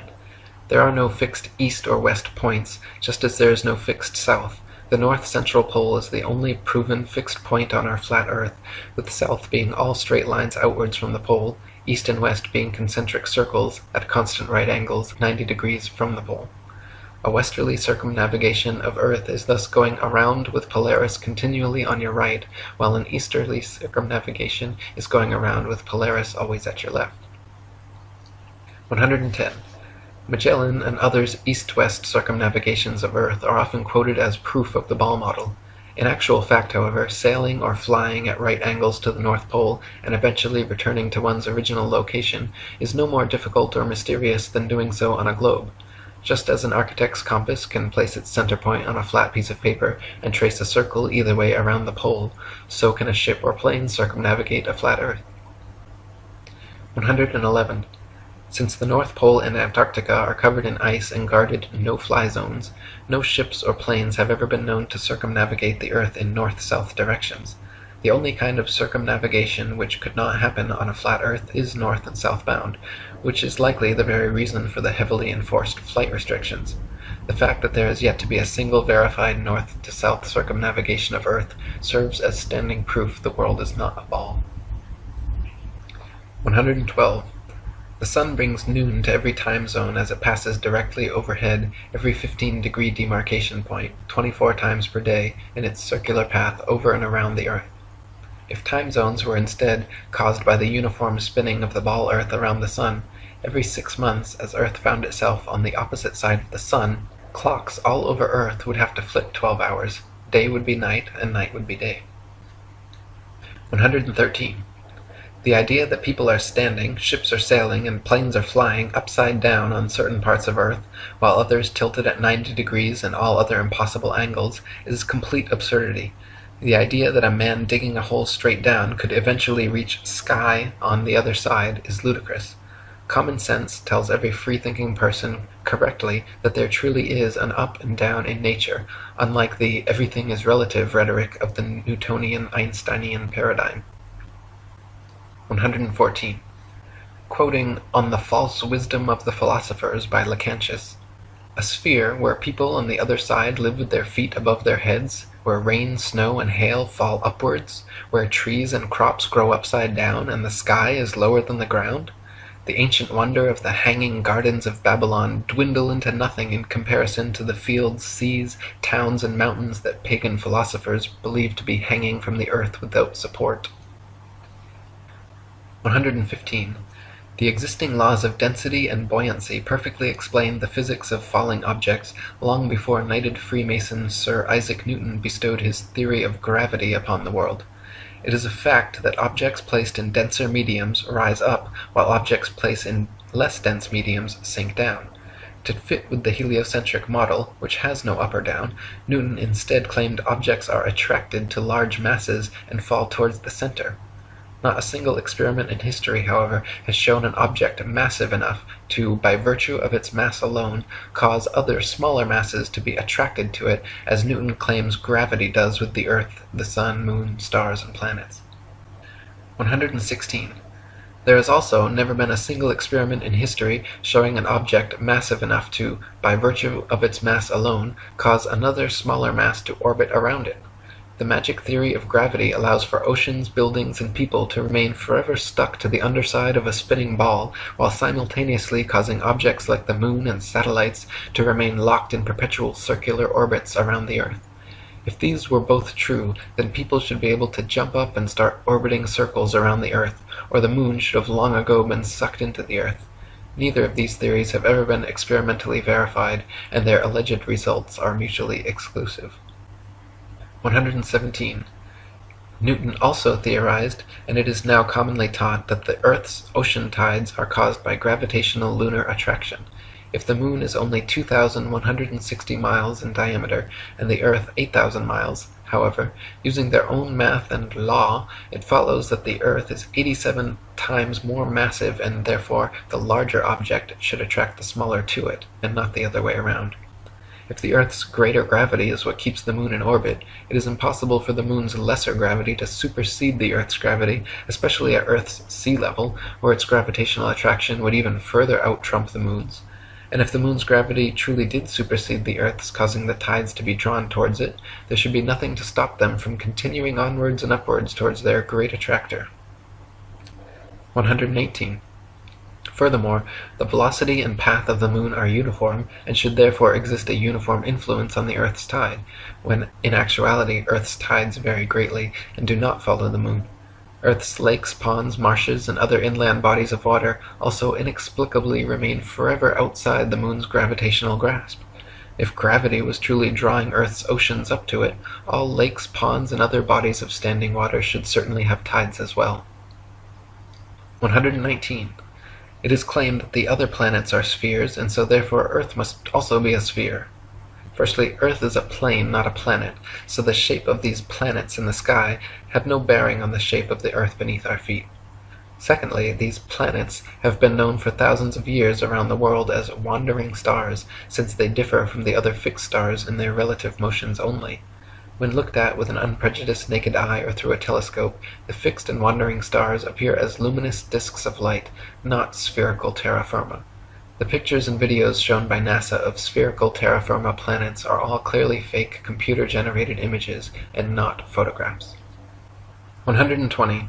The etymology of the word planet actually comes from the late Old English planet, or from Old French planet, from Latin planeta, from Greek planetes, planetae, wandering stars, or to wander of unknown origin, to spread, or notion of spread out, from Latin planum, flat surface, plane, level, plane. They just added a T to our Earth plane, and everyone bought it. 121. When you observe the sun and moon, you see two equally sized equidistant circles tracing similar paths at similar speeds around a flat stationary Earth. The experts at NASA, however, claim your common-sense everyday experience is false on all counts. To begin with, they say the Earth is not flat but a big ball, not stationary but spinning around 19 miles per second. They say the sun does not revolve around the Earth as it appears, but Earth revolves around the sun. The moon, on the other hand, does revolve around the Earth, though not east to west as it appears, rather west to east, and the sun is actually 400 times larger than the moon and 400 times farther away. You can clearly see they are the same size and distance. You can see the Earth is flat, you can feel the Earth is stationary, but according to the gospel of modern astronomy, you are wrong and a simpleton worthy of endless ridicule if you dare to trust your own eyes and experience. 122. Quoting Alan Daves. If the government or NASA had said to you that the Earth is stationary, imagine that. And then imagine we are trying to convince people that no, it's not stationary, it's moving forward at 32 times rifle bullet speed and spinning at 1,000 miles per hour. We would be laughed at. We would have so many people telling us, you're crazy, the Earth's not moving. We would be ridiculed for having no scientific backing for this convoluted moving Earth theory. And not only that, but then people would say, oh, then how do you explain a fixed calm atmosphere and the sun's observable movement? How do you explain that? Imagine saying to people, no, the atmosphere is moving also, but is somehow magically velcroed to the moving Earth. The reason is not simply because the Earth is stationary. So what we are actually doing is what makes sense. We are saying that the moving Earth theory is nonsense. The stationary Earth theory makes sense, and we are being ridiculed. You've got to picture it being the other way around to realize just how ridiculous the situation is. This theory from the government and NASA that the Earth is rotating and orbiting and leaning over and wobbling is absolute nonsense, and yet people are clinging to it tightly like a teddy bear. They just can't bring themselves to face the possibility that the Earth is stationary, though all evidence shows it. We feel no movement, the atmosphere hasn't been blown away, we see the sun move from east to west. Everything can be explained by a motionless Earth without bringing in all these assumptions to cover up previous assumptions gone bad. 123. Heliocentrists' astronomical figures always sound perfectly precise, but they have historically been notorious for regularly and drastically changing them to suit their various models. For instance, in his time, Copernicus calculated the sun's distance from Earth to be 3,391,200 miles. The next century, Johannes Kepler decided it was actually 12,376,800 miles away. Isaac Newton once said, "It matters not whether we reckon it 28 or 54 million miles distant, for either would do just as well." How scientific! Benjamin Martin calculated between 81 and 82 million miles. Thomas Dilworth claimed 93,726,900 miles. John Hine stated positively 95,298,260 miles. Benjamin Gould said more than 96 million miles, and Christian Mayer thought it was more than 104 million. Flat earthers throughout the ages, conversely, have used sextants and plane trigonometry to make such calculations, and found the sun and the moon both to be only about 32 miles in diameter and less than a few thousand miles from Earth. 124. Amateur balloon footage taken above the clouds has provided stunning visual proof that the sun cannot be millions of miles away. In several shots, you can see a clear hot spot reflecting on the clouds directly below the sun's spotlight-like influence. If the sun were actually millions of miles away, such a small, localized hot spot could not occur. 125. Another proof the sun is not millions of miles away is found by tracing the angle of sun rays back to their source above the clouds. There are thousands of pictures showing how sunlight comes down through cloud cover at a variance of converging angles. The area of convergence is, of course, the sun, and is not millions of miles away, but rather relatively close to Earth, just above the clouds. 126. The sun's annual journey from tropic to tropic, solstice to solstice, is what determines the length and character of days, nights, and seasons. This is why equatorial regions experience almost year-round summer and heat, while higher latitudes north and especially south experience more distinct seasons with harsh winters. The heliocentric model claims seasons change based on the ball Earth's alleged axial tilt and elliptical orbit around the sun, yet their flawed current model places us closest to the sun, 91 million miles, in January, when it is actually winter, and farthest from the sun, 94.5 million miles, in July, when it's actually summer throughout most of the Earth. 127. The fact that the sun and moon's reflections on water always form a straight line path from the horizon to the observer proves the Earth is not a ball. If the Earth's surface was curved, it would be impossible for the reflected light to curve over the ball from horizon to observer. 128. There are huge centuries-old stone sundials and moondials all over the world which still tell the time now down to the minute as perfectly as the day they were made. If the Earth, Sun, and Moon were truly subject to the number of contradictory, revolving, rotating, wobbling, and spiraling motions claimed by modern astronomy, it would be impossible for these monuments to so accurately tell time without constant adjustment. 129. To quote William Carpenter, "Why in the name of common sense should observers have to fix their telescopes on solid stone bases so that they should not move a hair's breadth, if the earth on which they fix them moves at the rate of 19 miles in a second? Indeed, to believe that 6,000 million tons is rolling, surging, flying, darting on through space forever, with a velocity compared with which a shot from a cannon is a very slow coach, with such unerring accuracy that a telescope fixed on granite pillars in an observatory will not enable a lynx-eyed astronomer to detect a variation in its onward motion of the 1,000th part of a hair's breadth, is to conceive a miracle compared with which all the miracles on record put together would sink into utter insignificance. Since we can, in middle north latitudes, see the North Star on looking out of a window that faces it, and out of this very same corner of the very same pane of glass in the very same window all the year round, it is proof enough for any man in his senses that we have not made any motion at all and that the earth is not a globe. 130. From Earth Not a Globe by Samuel Robotham. Take 2 carefully bored metallic tubes, not less than 6 feet in length, and place them 1 yard asunder on the opposite sides of a wooden frame, or a solid block of wood or stone. So adjust them that their centers or axes of vision shall be perfectly parallel to each other. Now direct them to the plane of some notable fixed star a few seconds previous to its meridian time. Let an observer be stationed at each tube, and the moment the star appears in the first tube, let a loud knock or other signal be given, to be repeated by the observer at the second tube when he sees the same star. A distinct period of time will elapse between the signals given. The signals will follow each other in very rapid succession, but still the time between is sufficient to show that the same star is not visible at the same moment by 2 parallel lines of sight when only 1 yard asunder. A slight inclination of the second tube towards the first tube would be required for the star to be seen through both tubes at the same instant. Let the tubes remain in their positions for 6 months, at the end of which time the same observation or experiment will produce the same results. The star will be visible at the same meridian time without the slightest alteration being required in the direction of the tubes, from which it is concluded that if the earth had moved 1 single yard in an orbit through space, there would at least be observed the slight inclination of the tube which the difference in position of 1 yard had previously required. But as no such difference in the direction of the tube is required, the conclusion is unavoidable, that in 6 months a given meridian upon the Earth's surface does not move a single yard, and therefore that the Earth has not the slightest degree of orbital motion. 131. NASA and modern astronomy maintain that the moon is a solid, spherical, Earth-like habitation which man has actually flown to and set foot on. They claim the moon is a non-luminescent planetoid which receives and reflects all its light from the sun. The reality is, however, that the moon is observably not a solid body. It is clearly circular, but not spherical, and not in any way an Earth-like planetoid which humans could set foot on. In fact, the moon has been proven largely transparent and completely self-luminescent, shining with its own unique light. 132. The sun's light is golden, warm, drying, preservative, and antiseptic, while the moon's light is silver, cool, damp, putrefying, and septic.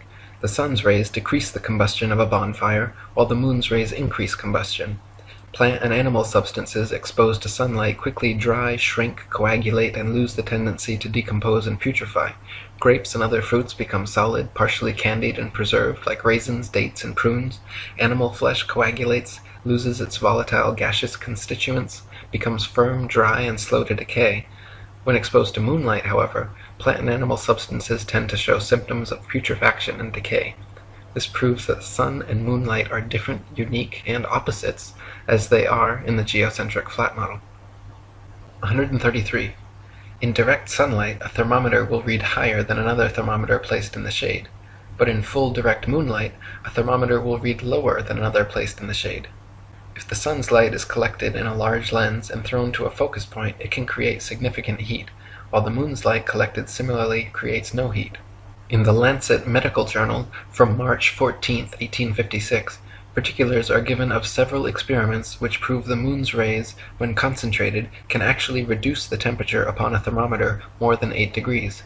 So sunlight and moonlight clearly have altogether different properties. 134. Furthermore, the moon itself cannot physically be both a spherical body and a reflector of the sun's light. Reflectors must be flat or concave for light rays to have any angle of incidence. If a reflector's surface is convex, then every ray of light points in a direct line with the radius perpendicular to the surface, resulting in no reflection. 135. Not only is the moon clearly self-luminescent, shining its own unique light, but it is also largely transparent. When the waxing or waning moon is visible during the day, it is possible to see the blue sky right through the moon. And on a clear night, during a waxing or waning cycle, it is even possible to occasionally see stars and planets directly through the surface of the moon. The Royal Astronomical Society has on record many such occurrences throughout history which all defy the heliocentric model. 136. Many people think that modern astronomy's ability to accurately predict lunar and solar eclipses is a result and proof positive of the heliocentric theory of the universe. The fact of the matter, however, is that eclipses have been accurately predicted by cultures worldwide for thousands of years before the heliocentric ball Earth was even a glimmer in Copernicus's imagination. Ptolemy, in the 1st century AD, accurately predicted eclipses for 600 years on the basis of a flat stationary Earth with equal precision as anyone living today. All the way back in 600 BC, Thales accurately predicted an eclipse which ended the war between the Medes and the Lydians. Eclipses happen regularly with precision in 18-year cycles, so regardless of geocentric or heliocentric, flat or globe Earth cosmologies, eclipses can be accurately calculated independent of such factors. 137. Another assumption and supposed proof of the Earth's shape, heliocentrists claim that lunar eclipses are caused by the shadow of the ball Earth occulting the moon. They claim the Sun, Earth, and Moon spheres perfectly align like 3 billiard balls in a row, so that the Sun's light casts the Earth's shadow onto the Moon. Unfortunately for heliocentrists, this explanation is rendered completely invalid due to the fact that lunar eclipses have happened and continue to happen regularly when both the Sun and Moon are still visible together above the horizon. For the Sun's light to be casting Earth's shadow onto the Moon, the three bodies must be aligned in a straight 180-degree syzygy, but as early as the time of Pliny, there are records of lunar eclipses happening while both the Sun and Moon are visible in the sky.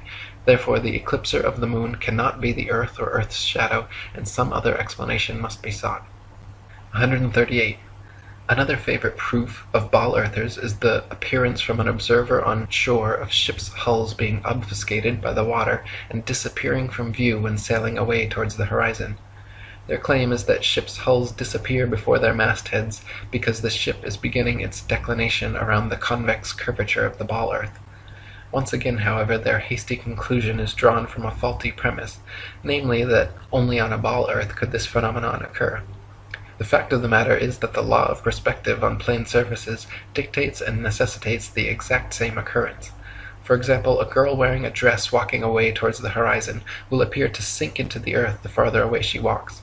Her feet will disappear from view first, and the distance between the ground and the bottom of her dress will gradually diminish until, after a half a mile, it seems like her dress is touching the ground as she walks on invisible legs.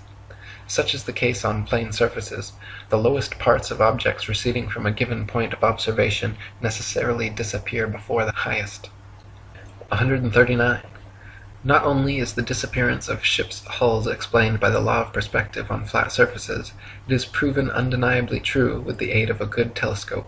If you watch a ship sailing away into the horizon with the naked eye until its hull has completely disappeared from view under the supposed curvature of the earth, then look through a telescope, you will notice the entire ship quickly zooms back into view, hull and all, proving that the disappearance was caused by the law of perspective, not by a wall of curved water. This also proves that the horizon is simply the vanishing line of perspective from your point of view, not the alleged curvature of the Earth. 140. Foucault's pendulums are often quoted as proof of a rotating Earth, but upon closer investigation prove the opposite. To begin with, Foucault's pendulums do not uniformly swing in any one direction. Sometimes they rotate clockwise and sometimes counterclockwise. Sometimes they fail to rotate, and sometimes they rotate far too much. The behavior of the pendulum actually depends on 1. The initial force beginning its swing, and 2.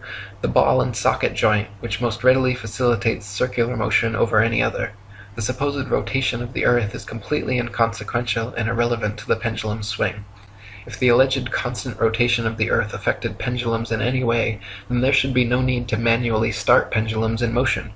If the Earth's diurnal rotation caused the 360-degree uniform diurnal rotation of pendulums, then there should not exist a stationary pendulum anywhere on Earth. 141. The Coriolis effect is often said to cause sinks in toilet bowls in the northern hemisphere to drain spinning in one direction, while in the southern hemisphere causing them to spin the opposite way, thus providing proof of the spinning ball Earth. Once again, however, just like Foucault's pendulums spinning either which way, sinks and toilets in the northern and southern hemispheres do not consistently spin in any one direction. Sinks and toilets in the very same household are often found to spin opposite directions, depending entirely upon the shape of the basin and the angle of the water's entry, not the supposed rotation of the Earth. 142. People claim that if the Earth were flat, they should be able to use a telescope and see clear across the oceans. This is absurd, however, as the air is full of precipitation, especially over the oceans, and especially at the lowest, densest layer of atmosphere, is not transparent. Picture the blurry haze over roads on hot, humid days. Even the best telescope will blur out long before you could see across an ocean. You can, however, use a telescope to zoom in much more of our flat Earth than would be possible on a ball 25,000 miles in circumference. 143. People claim that if the Earth were flat, with the sun circling over and around us, we should be able to see the sun from everywhere, all over the Earth, and there should be daylight, even at night time.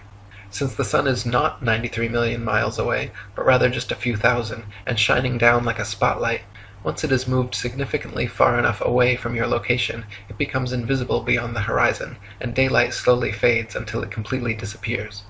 If the sun were 93 million miles away and the Earth a spinning ball, the transition from daylight to night would instead be almost instantaneous as you passed the terminator line.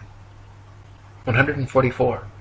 Pictures of the moon appearing upside down in the southern hemisphere and right side up in the north are often cited as proof of the ball Earth, but once again, upon closer inspection, provide another proof of the flat model. In fact, time-lapse photography shows the moon itself turns clockwise like a wheel as it circles over and around the Earth. You can find pictures of the moon at 360 degrees of various inclination from all over the Earth, simply depending on where and when the picture was taken. 145. Heliocentrists believe the moon is a ball, even though its appearance is clearly that of a flat luminous disk. We only ever see the same one face, albeit at various inclinations, of the moon, yet it is claimed that there is another dark side of the moon which remains hidden. NASA states the moon spins opposite the spin of the Earth in such a perfectly synchronized way that the motions cancel each other out, so we will conveniently never be able to observe the supposed dark side of the moon outside of their terrible fake CGI images. Fact of the matter is, however, if the moon were a sphere, observers in Antarctica would see a different face from those at the equator, yet they do not. Just the same flat face rotated at various degrees. 146. The ball Earth model claims the moon orbits around the Earth once every 28 days, yet it is plain for anyone to see that the moon orbits around the Earth every single day. The moon's orbit is slightly slower than the sun's, but follows the sun's same path from tropic to tropic, solstice to solstice, making a full circle over the Earth in just under 25 hours. 147. The ball Earth model claims the sun is precisely 400 times larger than the moon and 400 times further away from Earth, making them falsely appear exactly the same size. Once again, the ball model asks us to accept as coincidence something that cannot be explained other than by natural design. The sun and moon occupy the same amount of space in the sky and have been measured with sextants to be of equal size and equal distance, so claiming otherwise is against our eyes, experience, experiments, and common sense. 148. Quoting Earth Not a Globe by Samuel Rowbotham, It is found by observation that the stars come to the meridian about 4 minutes earlier every 24 hours than the sun, taking the solar time as the standard. This makes 120 minutes every 30 days and 24 hours in the year, hence all the constellations have passed before or in advance of the sun at that time.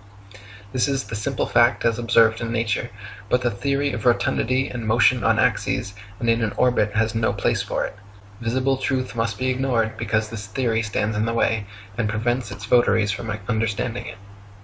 149. Throughout thousands of years, the same constellations have remained fixed in their same patterns without moving out of position whatsoever. If the Earth were a big ball spinning around a bigger sun, spinning around a bigger galaxy, shooting off from the biggest bang, as NASA claims, it is impossible that the constellations would remain so fixed. Based on their model, we should, in fact, have an entirely different night sky every single night and never repeat exactly the same star pattern twice. 150. If Earth were a spinning ball, it would be impossible to photograph star trail time-lapses turning perfect circles around Polaris anywhere but the North Pole. At all other vantage points, the stars would be seen to travel more or less horizontally across the observer's horizon due to the alleged 1,000-mile-per-hour motion beneath their feet. In reality, however, Polaris's surrounding stars can always be photographed turning perfect circles around the central star all the way down to the Tropic of Capricorn. 151. If Earth were a spinning ball revolving around the sun, it would actually be impossible for star trail photos to show perfect circles even at the North Pole. Since the Earth is also allegedly moving 67,000 miles per hour around the sun moving 500,000 miles per hour around the Milky Way, and the entire galaxy going 67 million miles per hour, these four contradictory motions would make star trail time lapses all show irregular curved lines. 152. In 2003, 3 university geography professors collaborated in an experiment to prove that the state of Kansas is indeed actually flatter than a pancake. Using topographical geodetic surveys covering over 80,000 square miles, it was determined that Kansas has a flatness ratio of 0.9997 over the entire state, while the average pancake, precisely measured using a confocal laser microscope, comes in at 0.957, making Kansas thereby literally flatter than a pancake. 153. Quoting Reverend Thomas Milner's Atlas of Physical Geography, we find that vast areas exhibit a perfectly dead level, scarcely a rise existing through 1,500 miles from the Carpathians to the Urals. South of the Baltic, the country is so flat that a prevailing north wind will drive the waters of the Stettiner Half into the mouth of the Oder and give the river a backwards flow 30 or 40 miles. The plains of Venezuela and New Granada in South America, chiefly on the left of the Orinoco, are termed llanos, or level fields. Often, in the space of 270 square miles, the surface does not vary a single foot. The Amazon only falls 12 feet in the last 700 miles of its course. The La Plata has only a descent of 1/33 of an inch per mile. 154. The Felix Baumgartner Red Bull Dive outside camera shows the same amount of curvature of Earth from surface level to jump height, proving it to be a deceiving fish-eyed wide-angle lens, while the inside regular camera shows a perfectly flat horizon eye level at 128,000 feet, which is only consistent with a flat plane. 155. Some people claim to have seen the curvature of the Earth out their airplane windows. The glass used in all commercial airplanes, however, is curved to remain flush with the fuselage. This creates a slight effect mixed with the confirmation bias people mistake for being the alleged curvature of the Earth. In actuality, the fact that you see the horizon at eye level at 35,000 feet out both port and starboard windows proves the Earth is flat. If the Earth were a ball, no matter how big, the horizon would stay exactly where it was, and you would have to look down further and further to see the horizon at all. Looking straight out the window at 35,000 feet, you should see nothing but outer space from the port and starboard windows, as the Earth and horizon are supposed to be below you. If they are visible at eye level outside both windows, it's because the Earth is flat. 156. People also claim to see curvature in GoPro or other high-altitude camera footage of the horizon. While it is true that the horizon often appears convex in such footage, it just as often appears concave or flat depending on the tilt and movement of the camera. The effect is simply a distortion due to wide-angle lenses. In lens-corrected and footage taken without wide-angle technology, All amateur high-altitude horizon shots appear perfectly flat. 157. If gravity magically dragged the atmosphere along with the spinning ball Earth, that would mean the atmosphere near the equator would be spinning at over 1,000 miles per hour. The atmosphere over the mid-latitudes would be spinning around 500 miles per hour, and gradually slower to the poles, where the atmosphere would be unaffected at 0 miles per hour. In reality, however, the atmosphere at every point on Earth is equally unaffected by this alleged force, as it has never been measured or calculated and proven non-existent by the ability of airplanes to fly unabated in any direction without experiencing any such atmospheric changes. 158. If gravity magically dragged the atmosphere along with the spinning ball Earth, that would mean the higher the altitude, the faster the spinning atmosphere would have to be turning around the center of rotation. In reality, however, if this were happening, then rain and fireworks would behave entirely differently as they fell down through progressively slower and slower spinning atmosphere. Hot air balloons would also be forced steadily faster eastwards as they ascended through the ever-increasing atmospheric speeds. 159. If there were progressively faster and faster spinning atmosphere the higher the altitude, that would mean it would have to abruptly end at some key altitude where the fastest layer of gravitized spinning atmosphere meets the supposed non-gravitized, non-spinning, non-atmosphere of infinite vacuum space. NASA has never even mentioned what altitude this impossible feat allegedly happens, but it is easily philosophically refuted by the simple fact that vacuums cannot exist connected to non-vacuums while maintaining the properties of a vacuum. Not to mention the effect such a transition would have on a rocket spaceship would be disastrous. 160.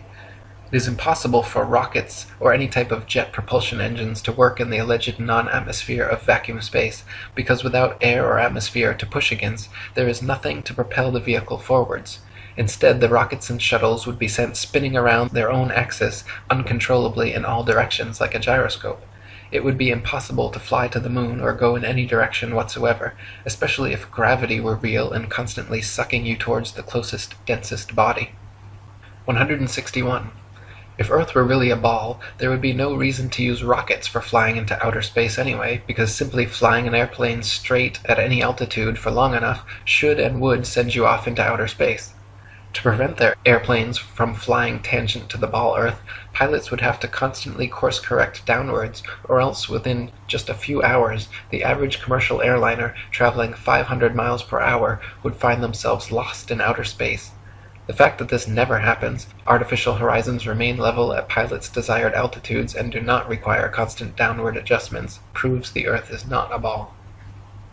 162. All NASA and other space agencies' rocket launches never go straight up. Every rocket forms a parabolic curve, peaks out, and inevitably starts falling back to Earth. The rockets which are declared successful are those few which don't explode or start falling too soon, but make it out of range of spectator view before crashing down into restricted waters and recovered. There is no magic altitude where rockets or anything else can simply go up, up, up, and then suddenly just start free-floating in space. This is all a science fiction illusion created by wires, green screens, dark pools, some permed hair, and zero-G planes. 163. NASA and other space agencies have been caught time and again with air bubbles forming and floating off in their official outer space footage. Astronauts have also been caught using scuba space gear, kicking their legs to move, and astronaut Luca Parmitano even almost drowned when water started filling up his helmet while allegedly on a spacewalk. It is admitted that astronauts train for their spacewalks in underwater training facilities like NASA's Neutral Buoyancy Lab, but what is obvious from their space bubbles and other blunders is that all official spacewalk footage is also fake and filmed underwater. 164. Analysis of many interior videos from the International Space Station have shown the use of camera tricks such as green screens, harnesses, and even wildly permed hair to achieve a zero-gravity type effect.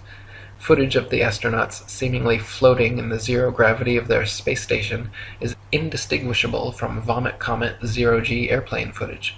By flying parabolic maneuvers, this zero-G floating effect can be achieved over and over again, then edited together. For longer uncut shots, NASA has been caught using simple wires and green screen technology. 165. NASA claims one can observe the International Space Station pass by overhead, proving its existence. yet analysis of the ISS seen through zoom cameras proves it to be some type of hologram or drone, not a physical floating space base. As you can see in my documentary ISS Hoax, when zooming in and out, the ISS dramatically and impossibly changes shape and color, displaying a prismatic rainbow effect until coming into focus, much like an old television turning on and off. 166. The geostationary communications satellite was first created by Freemason science fiction writer Arthur C. Clarke and supposedly became science fact just a decade later. Before this, radio, television, and navigation systems like LORAN and Decca were already well established and worked fine using only ground-based technologies.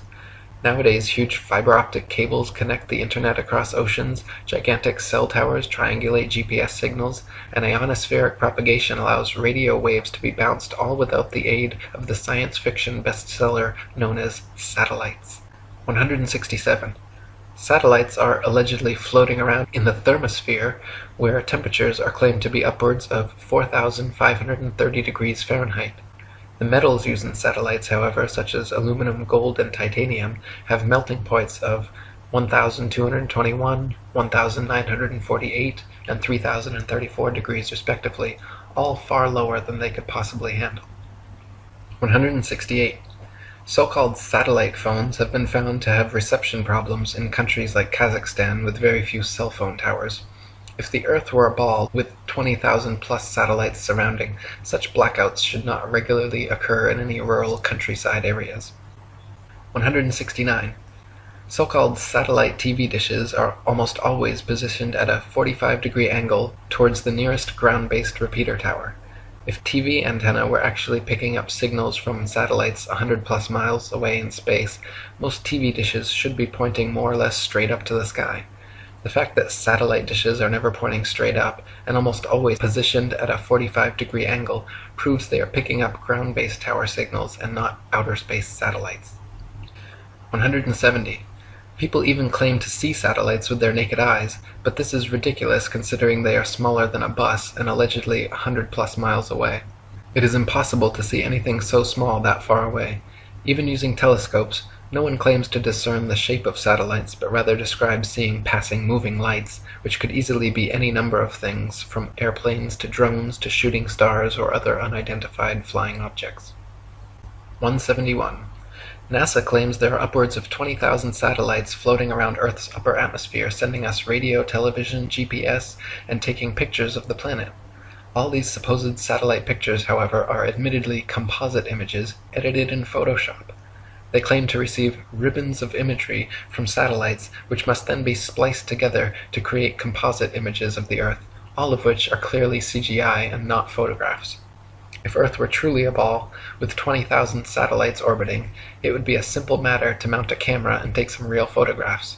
The fact that no real satellite photographs of the supposed ball Earth exist, in favor of NASA's ribbons of composite CG imagery, is further proof that we are not being told the truth. 172. If you pick any cloud in the sky and watch for several minutes, two things will happen. The clouds will move, and they will morph, gradually changing shape. In official NASA footage of the spinning ball Earth, such as the Galileo time-lapse video, however, clouds are constantly shown for 24 plus hours at a time and not moving or morphing whatsoever. This is completely impossible, further proof that NASA produces fake CGI videos, and further evidence that Earth is not a spinning ball. 173. NASA has several alleged photographs of the ball Earth which show several exact duplicate cloud patterns.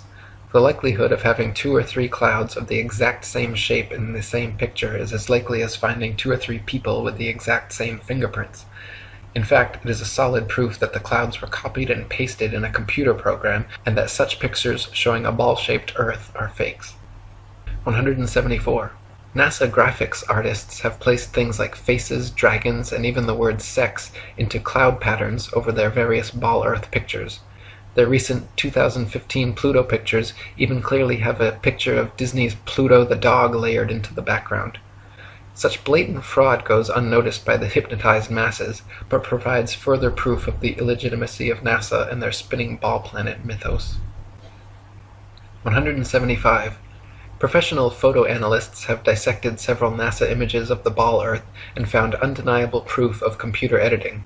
For example, images of the Earth allegedly taken from the Moon have proven to be copied and pasted in, as evidenced by rectangular cuts found in the black background around the Earth by adjusting brightness and contrast levels. If they were truly on the Moon and Earth was truly a ball, there would be no need to fake such pictures. 176.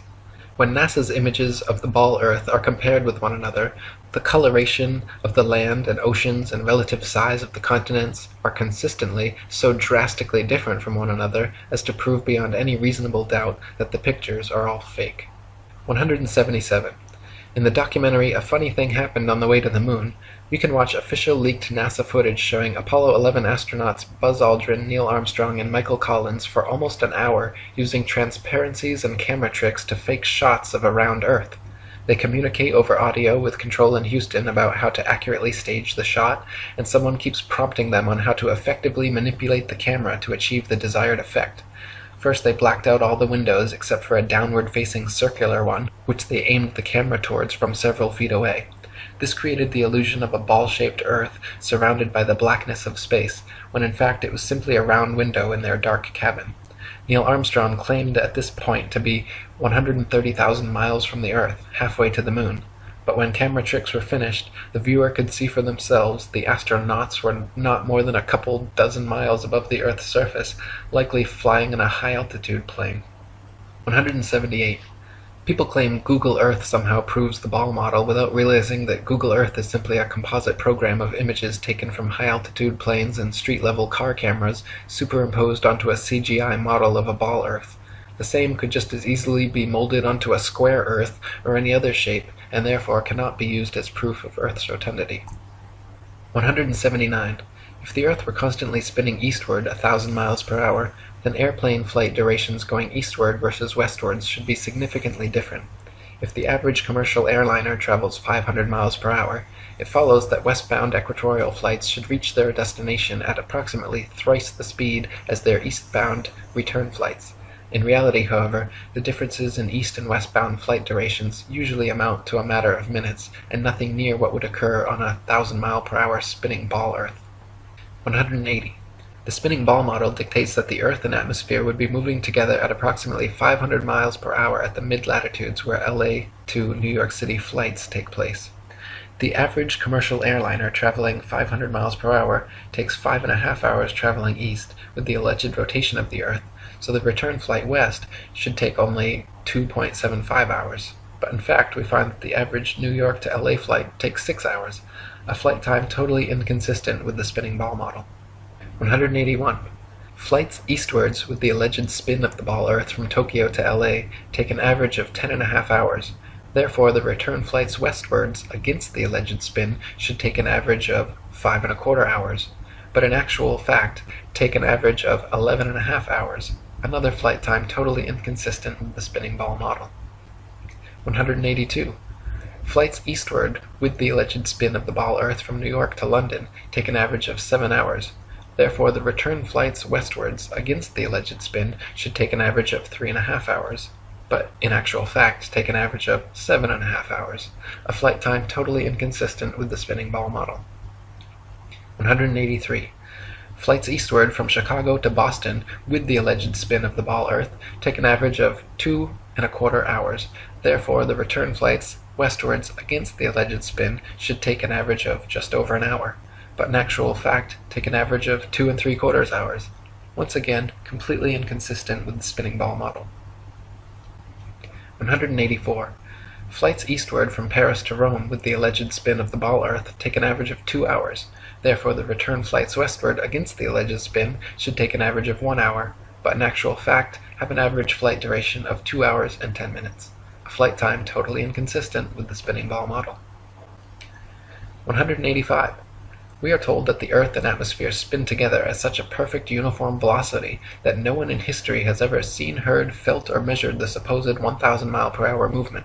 This is then often compared to traveling in a car at uniform velocity, where we only feel the movement during acceleration or deceleration.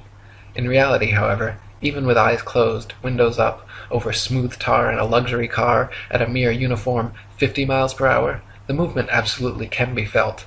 At 20 times this speed, Earth's imaginary 1,000-mile-per-hour spin would most certainly be noticeable, felt, seen, and heard by all. 186. People sensitive to motion sickness feel distinct unease and physical discomfort from motion as slight as an elevator or train ride. This means that the 1,000-mile-per-hour alleged uniform spin of the Earth has no effect on such people, but add an extra 50 miles per hour uniform velocity of a car and their stomach starts turning knots. The idea that motion sickness is nowhere apparent in anyone at 1,000 miles per hour, but suddenly comes about at 1,050 miles per hour, is ridiculous and proves the Earth is not in motion whatsoever. 187. The second law of thermodynamics, otherwise known as the law of entropy, along with the fundamental principles of friction and resistance, determine the impossibility of Earth being a uniformly spinning ball. Over time, the spinning ball Earth would experience measurable amounts of drag, constantly slowing the spin and lengthening the amount of hours per day. As not the slightest such change has ever been observed in all of recorded history, it is absurd to assume the Earth has ever moved an inch. 188. Over the years, NASA has twice changed their story regarding the shape of the Earth. At first they maintained Earth was a perfect sphere, which later changed to an oblate spheroid flattened at the poles, and then changed again to being pear-shaped, as the southern hemisphere allegedly bulges out as well. Unfortunately for NASA, however, none of their official pictures show an oblate spheroid or pear-shaped Earth. All their pictures, contrary to their words, show a spherical, and clearly CGI fake, Earth. 189. The Bible, Quran, Srimad Bhagavatam, and many other holy books describe and purport the existence of a geocentric stationary flat Earth. For example, 1 Chronicles 16:30 and Psalm 96:10 both read, "He has fixed the earth firm, immovable."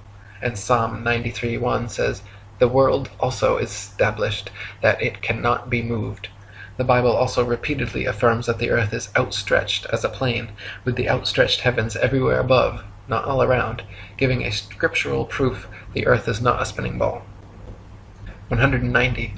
Cultures the world over throughout history have all described and purported the existence of a geocentric stationary flat earth.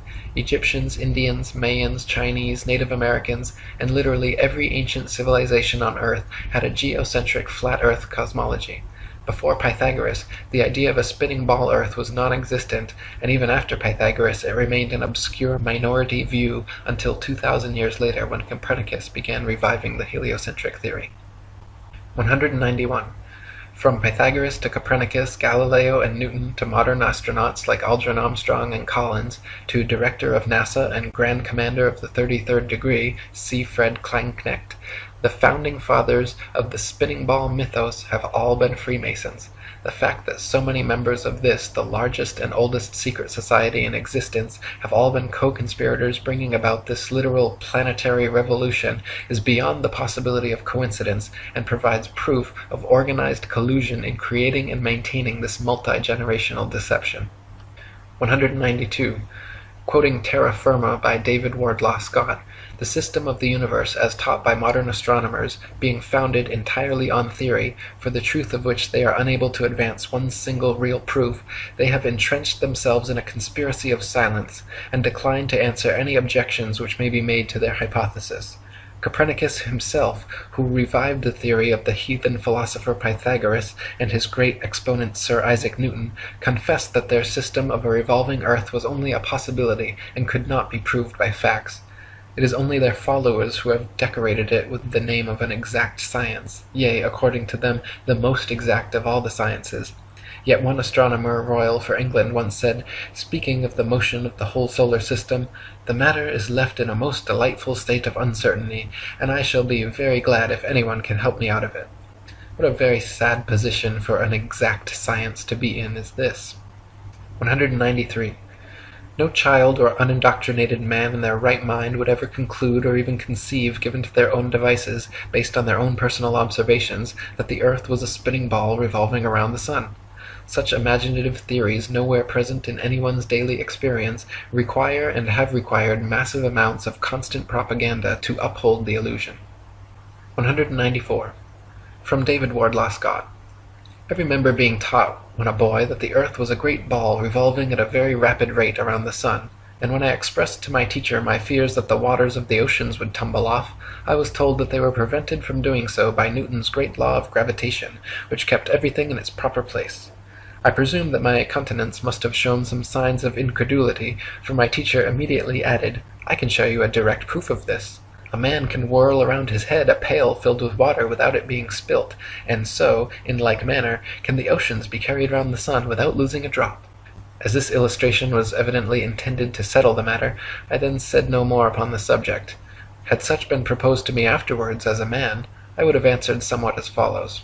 "Sir, I beg to say that the illustration you have given of a man whirling a pail of water around his head and the oceans revolving around the sun does not in any degree confirm your argument, because the water in the two cases is placed under entirely different circumstances, but, to be of any value, the conditions in each case must be the same, which here they are not.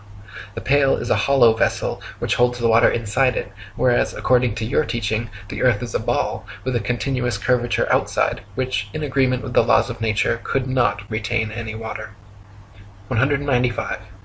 Astronomers say the magical magnetism of gravity is what keeps the oceans of the world stuck to the ball earth. They claim that because the earth is so massive, by virtue of this mass it creates a magic force able to hold people, oceans, and atmosphere tightly clung to the underside of the spinning ball. Unfortunately, however, they cannot provide any practical example of this on a scale smaller than the planetary. A spinning wet tennis ball, for instance, has the exact opposite effect of the supposed ball earth. Any water poured over it simply falls off the sides, and giving it a spin results in water flying off 360 degrees like a dog shaking off after a bath.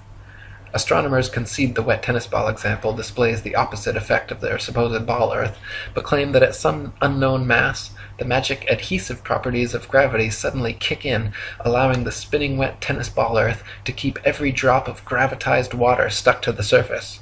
When such an unproven theory goes against all experiments, experience, and common sense, it is high time to drop the theory. 196. Quoting Marshall Hall.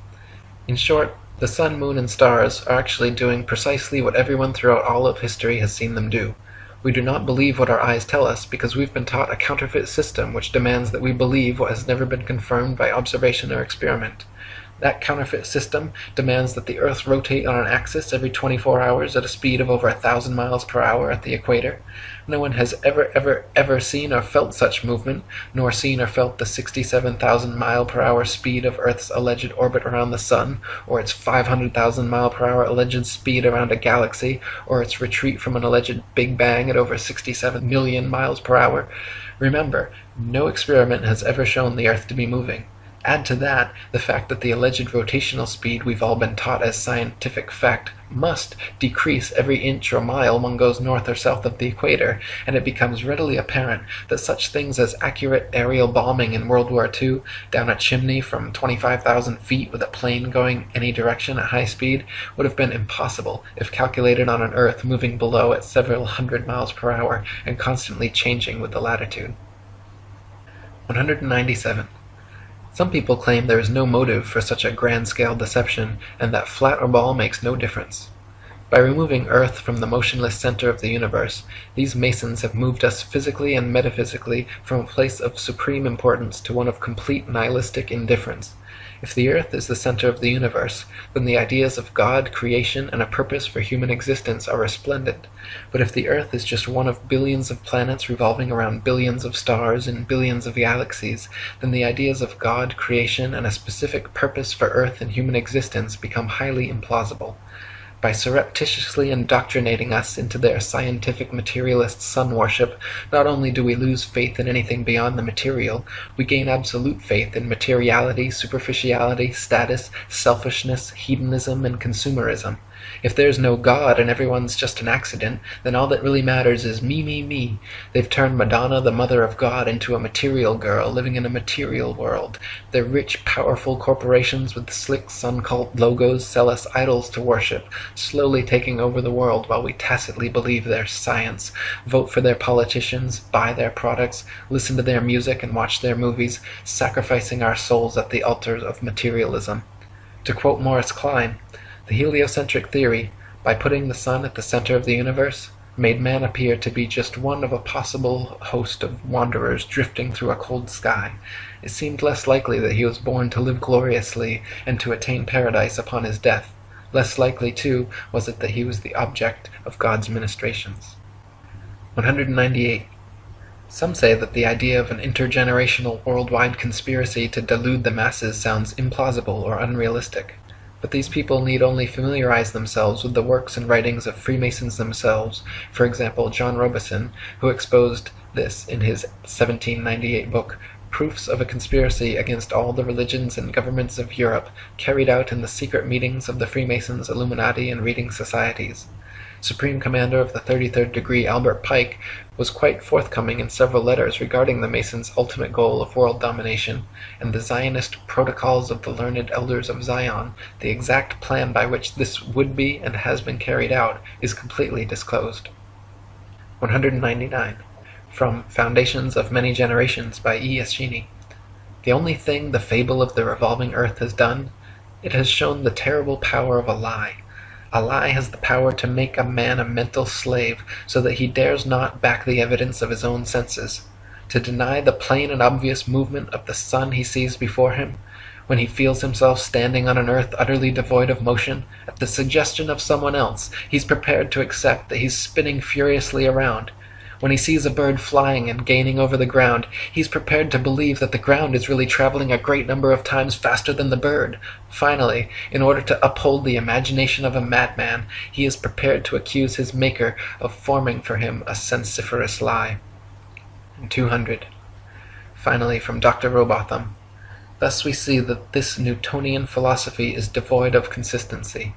Its details are the result of an entire violation of the laws of legitimate reasoning, and all its premises are assumed.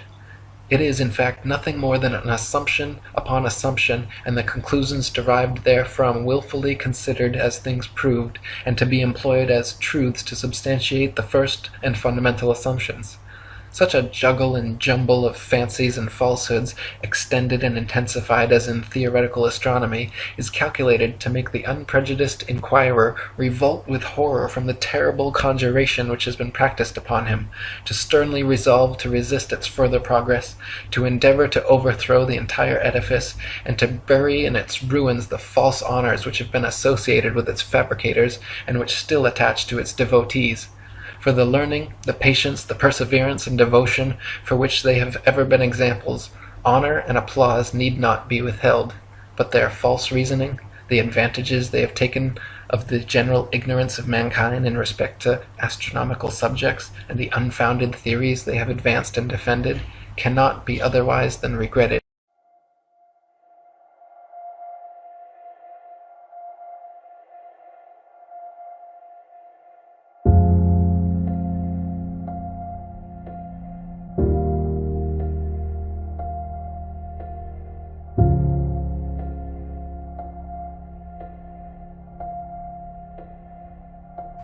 So trust your eyes and trust your experience. Trust your feeling, trust your intuition. Look out, see the horizon, flat. Feel for yourself. You're not moving. Just sit still.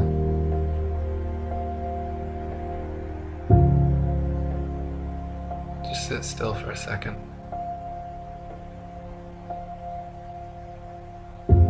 You're not moving. You're not spinning around an axis at 1,000 miles per hour, rotating around the sun at 67,000 miles per hour, spiraling around the galaxy at 500,000 miles per hour, and shooting off from a Big Bang at 67 million miles per hour. You're not. You're motionless. You're just sitting there. Just sit still. What does that even mean, sit still? You think you could sit still with all those motions? Does it feel like you're moving? Feel that? Same thing you've always felt? Nothing?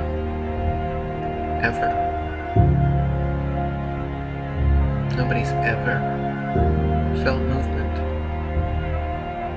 Nobody's ever seen the earth move? Nobody's ever seen the earth curve? Maybe you just got fooled by some Masons. Mark Twain said, It's easier to fool people than to convince them they've been fooled. That's why it's so hard to convince you you've been fooled. You can't possibly believe that you and the rest of the world could have been lied to and deceived by these Masons. The oldest and largest secret society in the world, over 5 million members, all over the world, existing for hundreds of years. But not you, right? I couldn't fool you. Of course you're spinning around. Of course you are. That's what they told you in school. They don't lie to you in school.